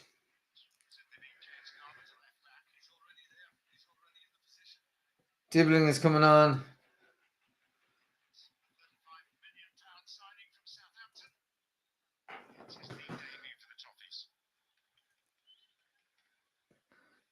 Alcaraz, whoever this lad is.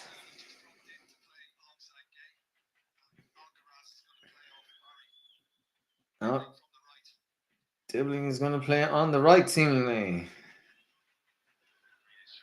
Grealish again with the ball. Dispossessed. Szoboszlai. Oh, two of them.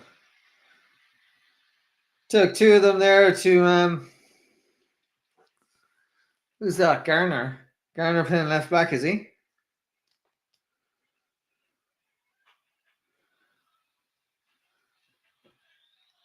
Play the ball down here. Yeah.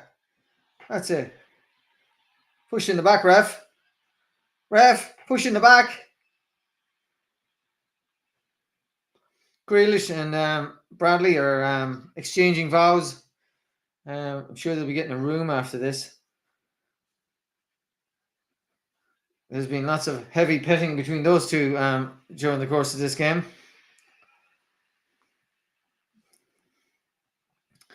Back to Allison. Allison plays it towards the halfway line, headed on. I think he could have left that to Bradley, but no. Now we've lost position. Dibbling plays the ball out here to Grealish. Someone want to come over here and double up on Grealish, for fuck's sake.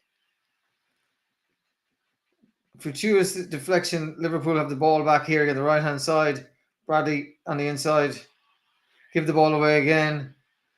3 times we've given the ball away in the exact same spot. Gay tries to get the ball in for them. Dewsbury Hall to the back post. Kirkus headed that away.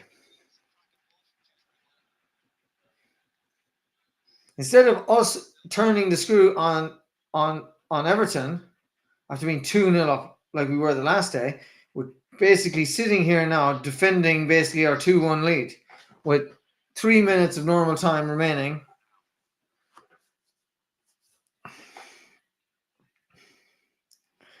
Long throw in from O'Brien. Cleared by Kirkus. Back out to O'Brien. Oh. Deep cross into the box. Hit the head of Szoboszlai, I think. It's cleared away and Everton have the ball back into midfield.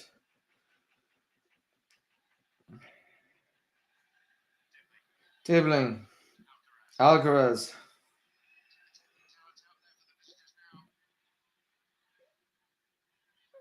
Back to Grealish on this side. It's their go-to move. And now there's 2 of them on him. Ghana, they've gone the wrong way. They're going all the way out to the right-hand side again. Dibbling out here on the right-hand side. Dewsbury Hall looking for his friend. Grealish. No one within acres of him. Here he comes again. He's going to jink and go to the back post. Here it is. Back post. O'Brien was poised to head that, but cleared by Kirkus. It's the same move all day. Grealish, left foot, right foot, back post. Left foot, right foot, back post. Every time they play the ball out to him, there isn't a Liverpool player anywhere within 10 to 15 yards of him. All day. Grealish. Corner came in, trying to find Grealish at the back of the 18 yard. He tries a spectacular, comes off his leg somewhere close to his knee and goes out over the crossbar. Grealish is shit stirring. He's trying to fucking niggle with Bradley. He's trying to niggle with fucking Kanate. He's trying to niggle with Szoboszlai. Just shithousery, but complaining. You're pulling. You're dragging me.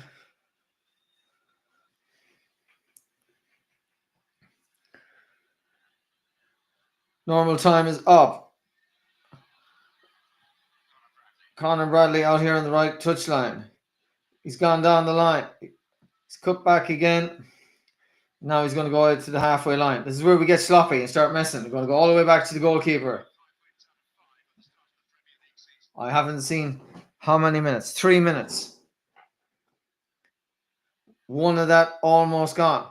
That's fortuitous. Out to the left hand side. Kirkis.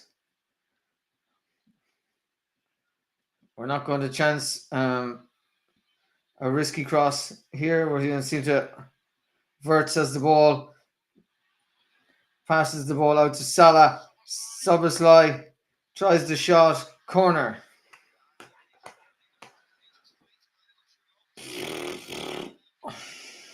I think he waited.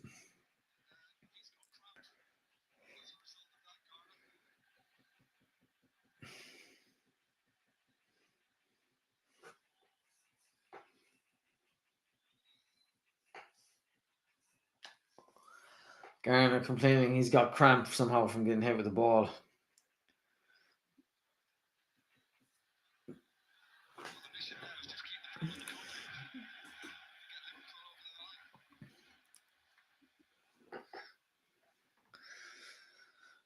I don't know how sharp we look like, Val, and to be quite honest with you, I told you 2-0 was a dodgy scoreline.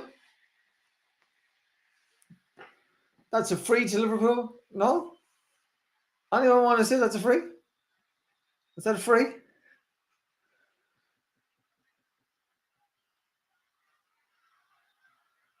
I don't know what's happening.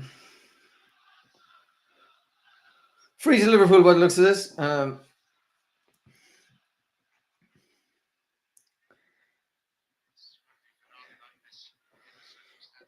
We went from a very comfortable position, 2-0 up, Val, and then all of a sudden, remember I said, after about 15 minutes towards the halfway point, I said we were starting to lose focus, if that's the word. We were losing focus. It was just, you know what I mean? The ball just clipping off people's boots and going out for a throw, or not finding the man they were supposed to, or by half a yard, the pass not going to the man they wanted. Seemed like Allison decided he wanted to play one of these long daisy cutter passes out from the goals up through the centre. Just silly. Here we done it again. You know what I mean? Here we go. This is what I'm talking about. What the fuck is this? Grealish trying to play the ball in. Clear it away. We're under the cosh like we're the fucking team trying to get the whistle goes. Liverpool 2, Everton 1 in the derby. Fuck me, really?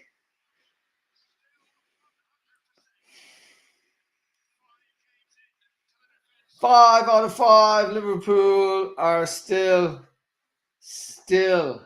unbeaten. 15 points from 15.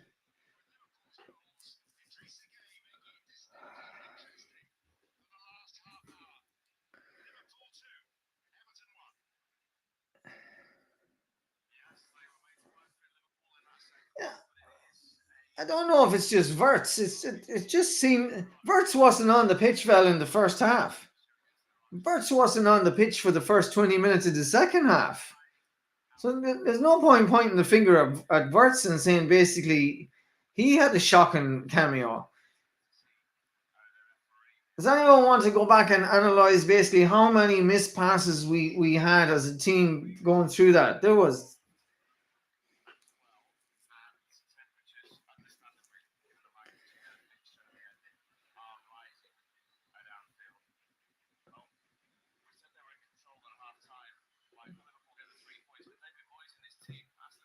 Just complete messing. They're right there at the end there, basically fucking just before the final whistle went, you know what I mean, was more of it. It's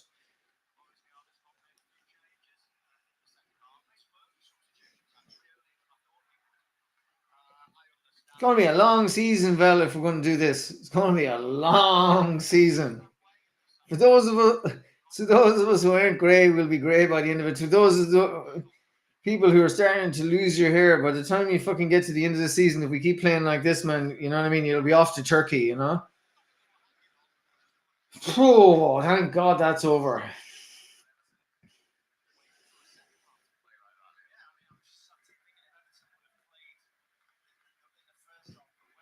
I'm delighted we've got the win. Any way you get a derby win, you get a derby win is a good win. Um, Big up to my Everton mate. I'm sure he's throwing something at the telly right now and swearing and saying certain expletives back to me. But you know what I mean? You had one win in 28 matches before you came in here today. So the chances were very slim. They weren't nothing, but they were slim. But Moyes, man, you know what I mean? That man, basically, you know what I mean, is like, why didn't you put a caretaker manager in? Is what I want to know. Um, if I'm David Moyes, I'm pretending I'm sick for this. I'm just, I'm just saying I'm sick, and let them have somebody else come to Anfield. Do you know what I mean? Maybe they won't have as you know what I mean shit a record at Anfield as he will. You know, you can't come to a football match and basically fucking come into a club where basically you have one win out of now 29 as a club. Um, no clean sheet again for Liverpool. I said that at the beginning. I can't see Liverpool with the way they're playing. Um, and everyone's saying, you know what I mean? It's the high line we're keeping and all the rest of it. I think it's just is it sloppiness? Um,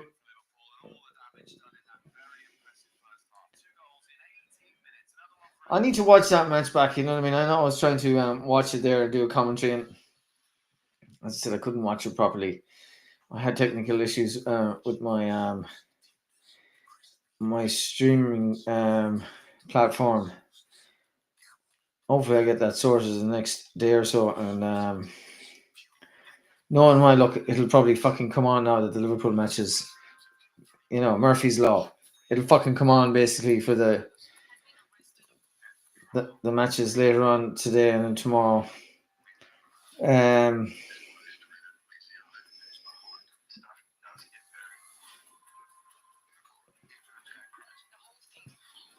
I don't know what you think. I don't think Liverpool have hit second gear yet. I'm not too sure. That was it was almost like reminiscent of watching the Atletico Madrid match. We burst out of the blocks, scored 2 goals, and then we just made it completely, you know what I mean, dogged, sloppy passes, nearly passes, people just lacking, you know what I mean, that momentary lack of concentration and basically not being where they should be when the pass comes through from the other player. Guys not being in sync, you know what I mean? People trying to play a cheeky through ball down the left or down the right or through the center, and basically the person who's going to be on the other end of it not knowing which way, you know, not knowing whether to go stick, twist left, twist right, and basically, you know what I mean, you have a 33% chance of making the right decision, you know, and nearly every time they made a decision that they made the wrong decision. They made it was the same against Madrid, it was the same against Burnley, and it's the same against Everton tonight. First time shoot. Sabazalai right at the end there, he just took that fraction of a second where he kind of went, am I going to hit it? And then he decided he was going to hit it, and it was too late. There was a last sliding block from the Everton player. Verts, instead of hitting it first time when that pass came out to him, he had the whole goals to shoot at. he decides to do this kind of like cheeky. He'd pull it back, send everybody, the two defenders, the wrong way, and he did. But he still basically lost possession of the ball. And the whole idea, basically, of him is maybe that kind of thing he was doing last year at Bayern Leverkusen. But the standard and the speed of the guys coming back to close down that space that he's trying to get into is is not there in the Premier League. It was there in the Bundesliga, but and I don't think he's come to terms with that. It was almost like he thought he was just going to take that down, cut that back, and he was going to have all the time in the world basically to pick his spot. He was going to decide he was going to ping it into the top corner or the bottom corner or pick out one of his teammates that will. You do not get that time in the Premier League. You do not get that. And 6 games in, 5 in the Premier League and 1 in the Champions League. I'm awaiting the Wirtz that I seen play in the Bundesliga for the last 2 years because I was over the moon when we signed Wirtz. I thought when we missed our opportunity to sign him when he moved to Bayer Leverkusen, I thought that was our chance gone.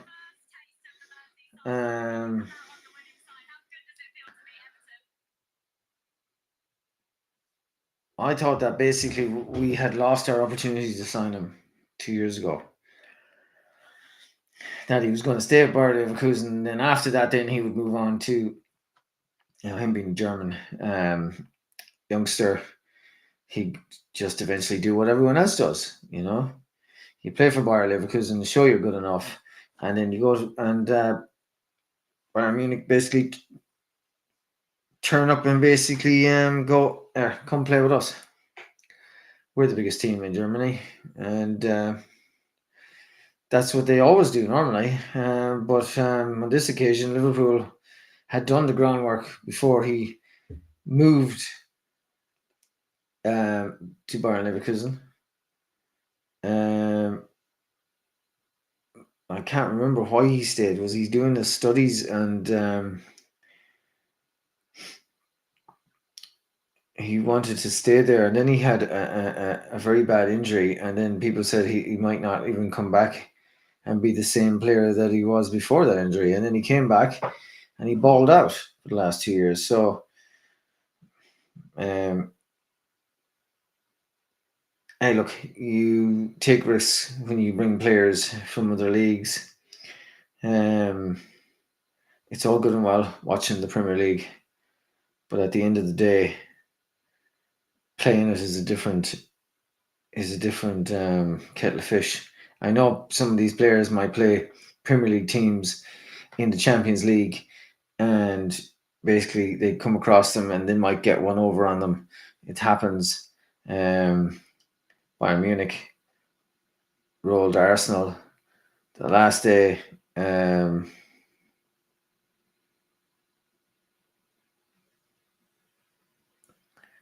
Anybody can win a one-off game in the Champions League. It's a cup run, and you need luck when you're in a cup run.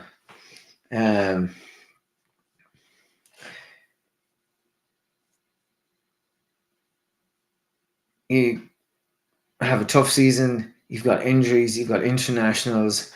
You have AFCONs. You have all kinds of things that fall in a run when you're having a run for the Champions League.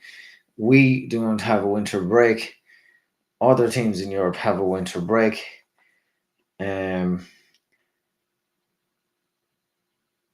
You have basically this year we have AFCON, you have the Euros, you have the World Cup, and all of that is mixed in. And you can be lucky that some of these players don't go away, don't pick up injuries, come back from injuries at the right time, have nothing to lose in their domestic leagues. Like PSG, they had wrapped up that league, and basically, you know what I mean, from February, basically, you know what I mean, were resting their senior, more experienced players, as in resting. I don't mean they sent them on holidays or anything. I mean they were basically managing their minutes, or very little minutes, and then they were fresh for that last run.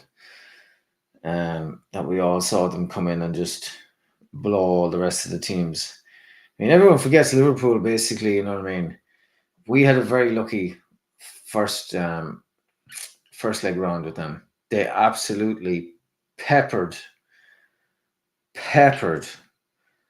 our goal, and people need to remember that. Everyone say, "Oh yeah, we lost on penalties." That match against Liverpool, that first match in the Champions League, PSG absolutely lambasted us. They could have won that match. Pick a number. And if it wasn't for Allison having one of these days where basically, you know what I mean, he was having one of those days and almost had one of those days basically like he did at Aston Villa not so long ago in the past, where he had one of those lapses in where he is, you know what I mean, and what he's doing. Like he has brain fog or something, you know what I mean. He's due like a couple of matches a year where he does that, and just basically, you know, fucking forgets that basically we're still playing an actual, you know, match and not a practice match or something, you know. I don't know, people go like, you know, he doesn't forget that. There's been times, and we've all said it last year, the year before, the year before, and the year before that. Allison basically just has bozo fucking moments where nobody can expect from the number one goalkeeper in the world, as far as I'm concerned, or one and two in the world, where he can come up with saves that no other goalkeeper deserves, basically, to be able to save, and then all of a sudden he just comes out and does something calamitous. Everyone remembers that Aston Villa match. It's still burned and etched into my fucking psyche. I have no idea what he was doing. But if it wasn't for him against PSG, we were getting absolutely flaked. And yeah, the next match we played better and it went to penalties and all the rest of them, we lost. But they had basically all those players fresh. And yeah, we did win that match, by the way, basically, that we were getting peppered and all the rest of it. But it was more by good luck than good guidance, now, to be honest with you. It could have been 8-1 to them. Yeah, we won 1-0, and you can be lucky. Like I said, in a cup run, you need luck. You need all your players to be kind of fit. You need the bounce of the green to go with you. You need the refereeing decisions to go with you. You need the weather basically maybe to be the way you want them, you know, that kind of way. The rub of the green, you know what I mean, to come your way and all the rest of it. But it's hard to know basically, you know what I mean, how this is going to run this year. You know what I mean? We've got Salah away at AFCON. People don't know whether we're going to play Frimpong up there, whether we'll sign somebody in the January window. Loads of rumors about Elise. I don't know. To be honest with you, I don't know what to make of Liverpool. We failed to sign so many players and we were linked to so many players. We all have PTSD from all of those near signings, you know what I mean? And we won't go into them now, but you know the ones that I'm on about. So when people say we're linked to Elise, I'm kind of going, yeah, all right, fair enough. We were linked to that other guy, Rodrigo, from Real Madrid, to play on the left. And we didn't sign him either. He decided he'd rather sit on the bench and be miserable than come play for Liverpool and maybe win a Premier League, a Champions League. I suppose looking at us play Everton today, he's saying, the weather doesn't suit me, well, that's about it. So yeah, I don't know if we can sustain the sloppiness. It's the only way I can describe it. I know we're winning, and I don't care if we win all our matches, but you know what I mean. I'd like to have a crystal ball right here, right now, that says basically, you know what I mean, we're going to do this, and end up winning the league, and all the rest of it, as opposed to have to live it in real time. That's not going to happen. So we're all just going to have to sit here and bear it. But things need to tighten up, and I don't know how you tighten them up.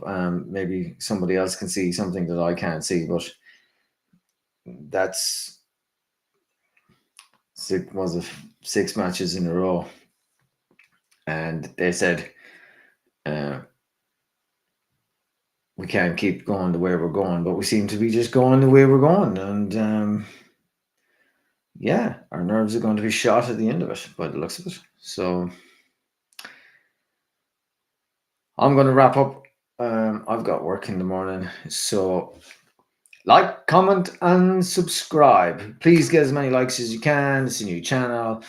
Please share. Big up from Sam. Sam subscribed to the show today. Big up Val for all your messages and for all your help, by the way. Don't be so hard on Verts. I know we paid a lot of money from. Well, I know we did. You know what I mean? 6 games. We've got the whole of the 38 from. We've got the Carabao Cup. We've got the FA Cup. We've got the Champions League qualifiers.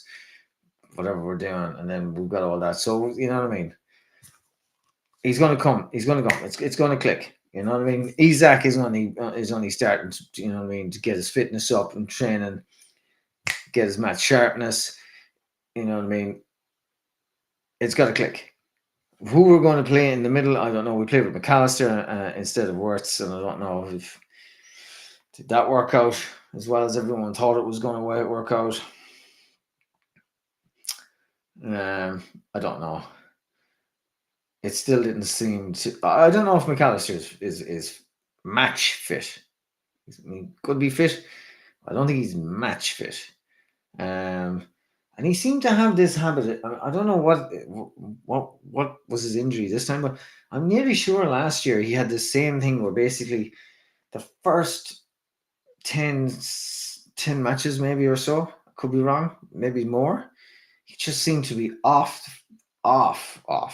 Remember when we got Fabinho? That time we got him, we signed him out of nowhere, and basically he came in and he was awful. He was absolutely awful. And we were all going, oh my God, who's this pleb that we're after fucking signing? He looked like he was a doorman. He had that. He didn't know. He didn't look like he had any pace. And we all know Fabinho had no pace. You know, that wasn't his strong point. He could run, but he wasn't. He definitely wasn't rapid. He definitely wasn't as rapid as Gravenberch, I'll tell you that for nothing. And yeah, he looked awful. Remember, we took him out of the team, and Klopp said he was protecting him because he wasn't ready and all that. And I don't think we've seen him for like months. And everybody was going, "Oh, we signed all this guy, and he was some big." He was after winning was it Monaco we took him from? I think it was Monaco. He was in that Monaco team. Are you sure he was?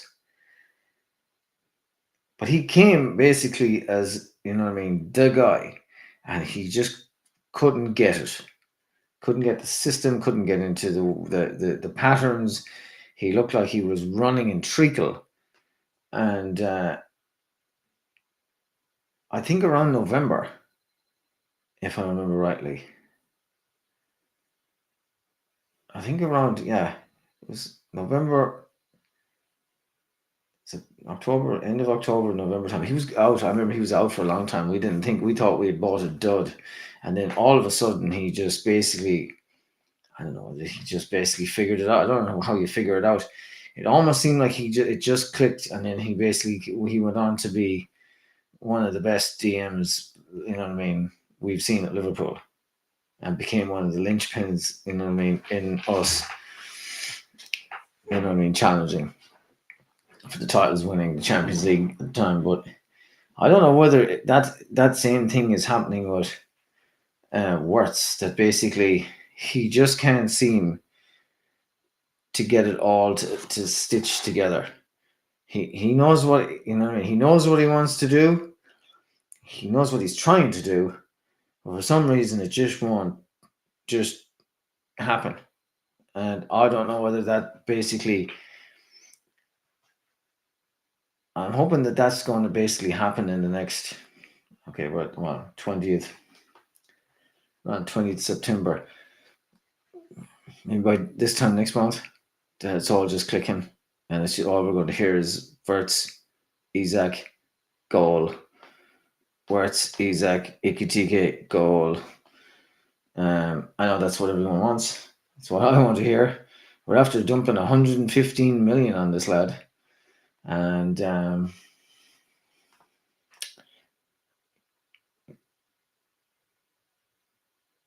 he's not like he isn't a confident young fella. Anytime I've heard him give an interview or that, he has full confidence in his own ability, in his own attributes, in his own skill set, and it's not confidence. I don't think basically that it's like people will be turning around and they'll be saying, "Oh, the weight of the 115 million hanging around," you know. Yeah. Oh, okay. Or they'll start comparing them to that certain Wenger who was over uh, in Germany, who was going to move to us and didn't move to us, and moved to Chelsea and shit the bed. And yeah, we all know that we don't want that situation. And I know that one is kind of sitting in the back of our minds going, really? Is it going to be that type of signing? I don't think the nerds at Liverpool have got it wrong. They don't get many wrong.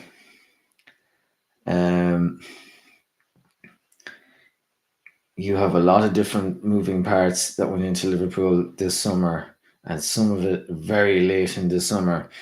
And you're trying to teach them a system that only Slot has brought in at the end of last season.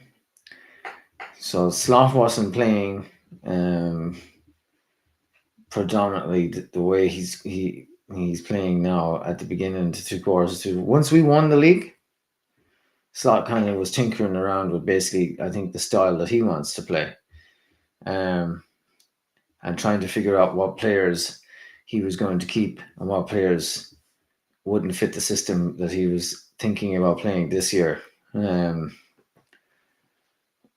We all know that Harvey Elliott, you know what I mean? We all expected that basically he would stay and he would be the backup to the McAllister in the 10, or the backup for Salah.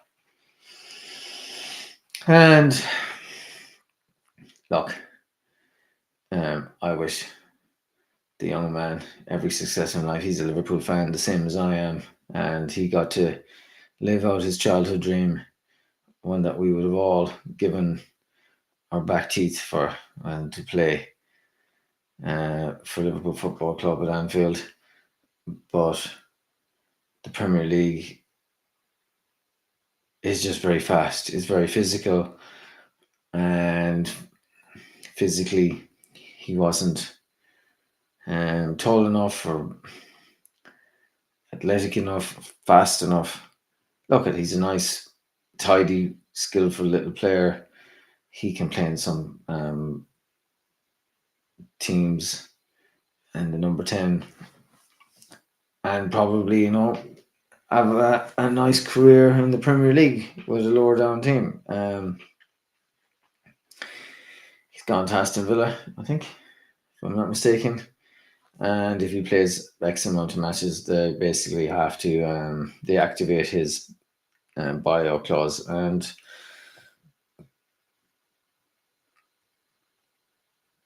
it looks like basically the way he's going, he's only a few matches into the season, and he's clocked up some matches there, and he scored a goal, I believe, the last day. So at the end of the day, Slot decided he was going to go in a certain direction. He knew it wasn't going to be with certain players.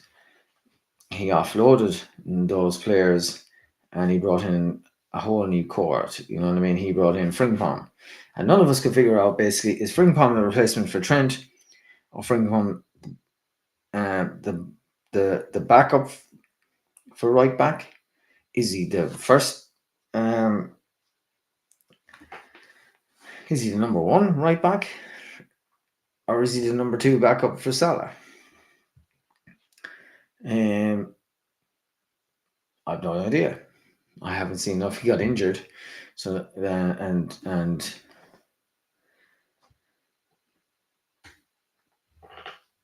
Bradley got injured, and then we ended up basically having to play Savonla in the fullback position. So I don't know what Slot's thinking. Does Slot think that basically he's going to play horses for courses and play Bradley because he's likely to get injured because he's basically not able to stay fit because of growing pains or whatever reasons anyway? He doesn't seem to be able to stay fit. He hasn't up till now anyway. So whether the idea is that Frimpong can basically either start certain games that suit a tactic he's going to play and then rest Bradley for that match, or do what he did today and thought, yeah, Frimpong's a bit light, needs someone with a bit more of aggression playing on the right today. And I'm not too sure. I know basically we won the match, but the amount of times that they went down that side with Grealish, and Grealish basically put the ball into the back post where he wanted to put it, or picked out an Everton player, or won a foul off Bradley. That was his tactic from Moyes, and I'm not too sure basically, you know, if I look back on that, basically if that was the right decision not to play Frimpong. Frimpong is lighter and he's more offensive. But we were at home, and basically, you know what I mean, maybe we could have basically took the punt, put Frimpong there, done the overlap thing. We seen it worked when he was on the pitch for Salah. But then again, you see, we scored in the first 10, 15 minutes. Basically, we were 2-0 up, and we were 2-0 up today. And we played Bradley at right back and him at right back. So, you know what I mean? When you look at it for continuity, trying to say, was it this? Was it that? It's hard to say.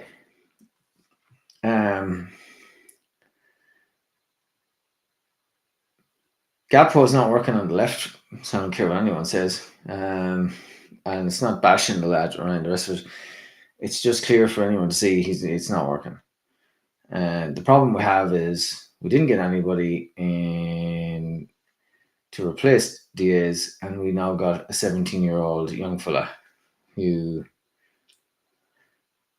we're asking to come in and play Champions League, and everyone is saying, well, you could play Wirtz out there. Okay. We can play Wirtz out there. And then they said, oh, you can play Ekitike out there. Yeah, we can play Ekitike out there. But at the end of the day, Wirtz is a 10. McAllister is a 10. Isaac's a 9. I'm not sure what Ekitike is. Everyone wants to tell me he's a striker and he's a number 9. Yeah, but you can only have one of them on the pitch. If Isaac gets himself up to match fitness, and all of this crap about him. There's 38 matches plus this match in there. I want basically my gunman up front. 125 million. I want my gunman up front. I want my guy up fucking front, banging in 30 goals this season in the Premier League. Yeah, 30 goals. No problem. He's playing with Salah to the right of him, Mr. GA himself, Mr. Goals and Mr. Assists from 2024-25 on his right. We have Gampo on the left that basically put in about, I don't know, was it 10 goal assists he put in last year? But he's having a mare this year for some reason. And I don't know whether it's because he doesn't know where everybody is, or basically people are crowding into where he is, or the defenses and the other teams have basically figured him out and basically are clogging that area that he wants to he wants to push in and basically do that bend into the top corner. And so I think he's been found out. And the fact that Wirtz is trying to find his feet, and when he's in the 10, he was drifting out to the left. And basically, when McAllister was there, he was drifting out to the left. And then basically, Atike was running towards the ball. Like I said today, he was basically being drawn to the ball. And that was a problem in the Atletico Madrid. Everyone seemed to get drawn to the ball. It was like today, Atike got drawn out to where Salah was, instead of staying where, if he held his position where he was in the centre, Salah could have bent the ball around to him, looked for the pass to thread it through to him, and then he would have been clear in front of goal again. So I don't know where they're going to play him.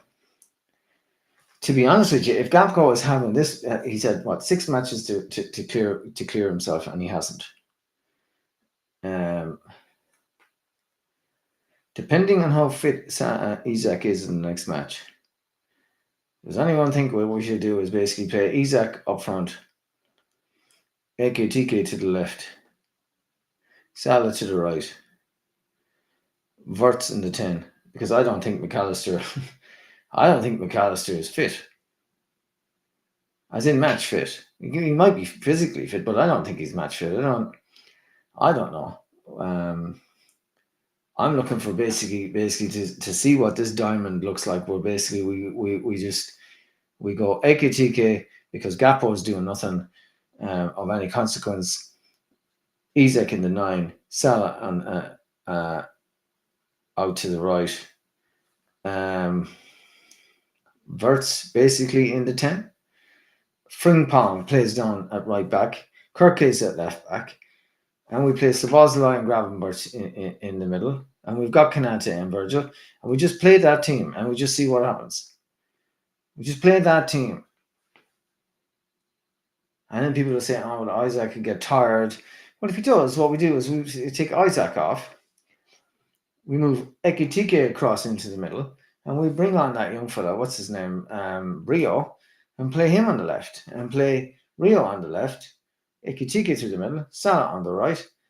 And Wirtz still stays in the 10. And we just play with that. And basically go with that. So basically we see, can we get some sort of rhythm where basically we can see where these players go? Because I don't know what's happening. Because everyone seems to be going,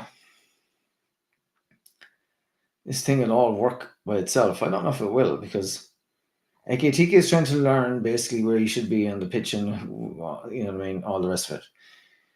Isak is trying to find it, basically, his match sharpness. And he was the last man in. Salah's got all that pressure on him from basically the season he had last year. And it's going to be on his mind as well. He's going to be on his mind that he's going to be gone for AFCON. And he's about records. And he will be basically going, do you know what? I need to be ticking over my GA I need to be putting my name down. I don't want to go away at AFCON and find out Frimpong has basically stepped into my shoes and is undroppable, which could happen, mightn't, but it might. Um, Kirkis is still trying to find his feet left back, as far as I can see. He's not fully sure, basically, whether he's going or not going, whether he's basically going to, you know what I mean? I don't know whether he's still caught up in what the system he was playing last year versus the system. It's like repetition. He's gotten into the habit of what he was doing in so well for his Bournemouth club that I think basically, you know what I mean? I know he's been told the tactics for Liverpool and he's been there for, you know what I mean, the pre-season and everything, but you know what I mean? When pressure comes on and you get tired, you always fall back to default settings, you know, that kind of way. Something that you've done more often than basically the new thing that you've done. So it'll be interesting to see. It'll be interesting. Gravenbert, basically, goal today. Immense in midfield again. People on about Rodri. Stop it. Come on. Gravenbert was the best player. For me, for Liverpool, he was the best player again. That's just my viewpoint. We don't have to agree. Best player on the pitch, if you were looking at it from an Everton point of view, was Grealish.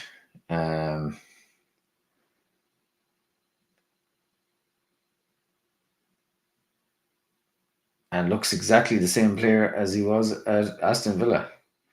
So we can all watch that closely and kind of went, well, why didn't he play like that when he was at Man City? I think we all know the answer to that. So that's it for me. Second stream done. Thanks to Val for jumping into the live stream. For anyone else that's catching up today and stayed for the 2 hours and 33 minutes of me just rambling. And yet again, as I said, I'm still getting into this. Bear with me. I had a few technical issues before we went to start. I don't like that. I like things to run smoothly. Hopefully that'll be set up for the next match. I will see you in somebody else's stream. Quite possibly I'm going to go over and catch up with what all the rest of the guys are doing, probably over there. I'm going to check what they're doing on Football Terrace, over there on Sam's channel, Jamie Phillips, Coppish and all the boys. I normally take a scoot around to see how they're all doing. Till then, have a good one, guys. Stay safe and like, comment, and subscribe. If you don't like, don't like. If you like, subscribe. Let's get it out there. Let's get this channel up. A lot of things going wrong. I see from all the main content creators saying that their algorithm is all messed up. Mine can't really get any more messed up as it because I'm basically only on about 8 subscribers at the moment. Whoever's there in the chat now, thank you for sticking with me. I'll see you next time. Slán leat.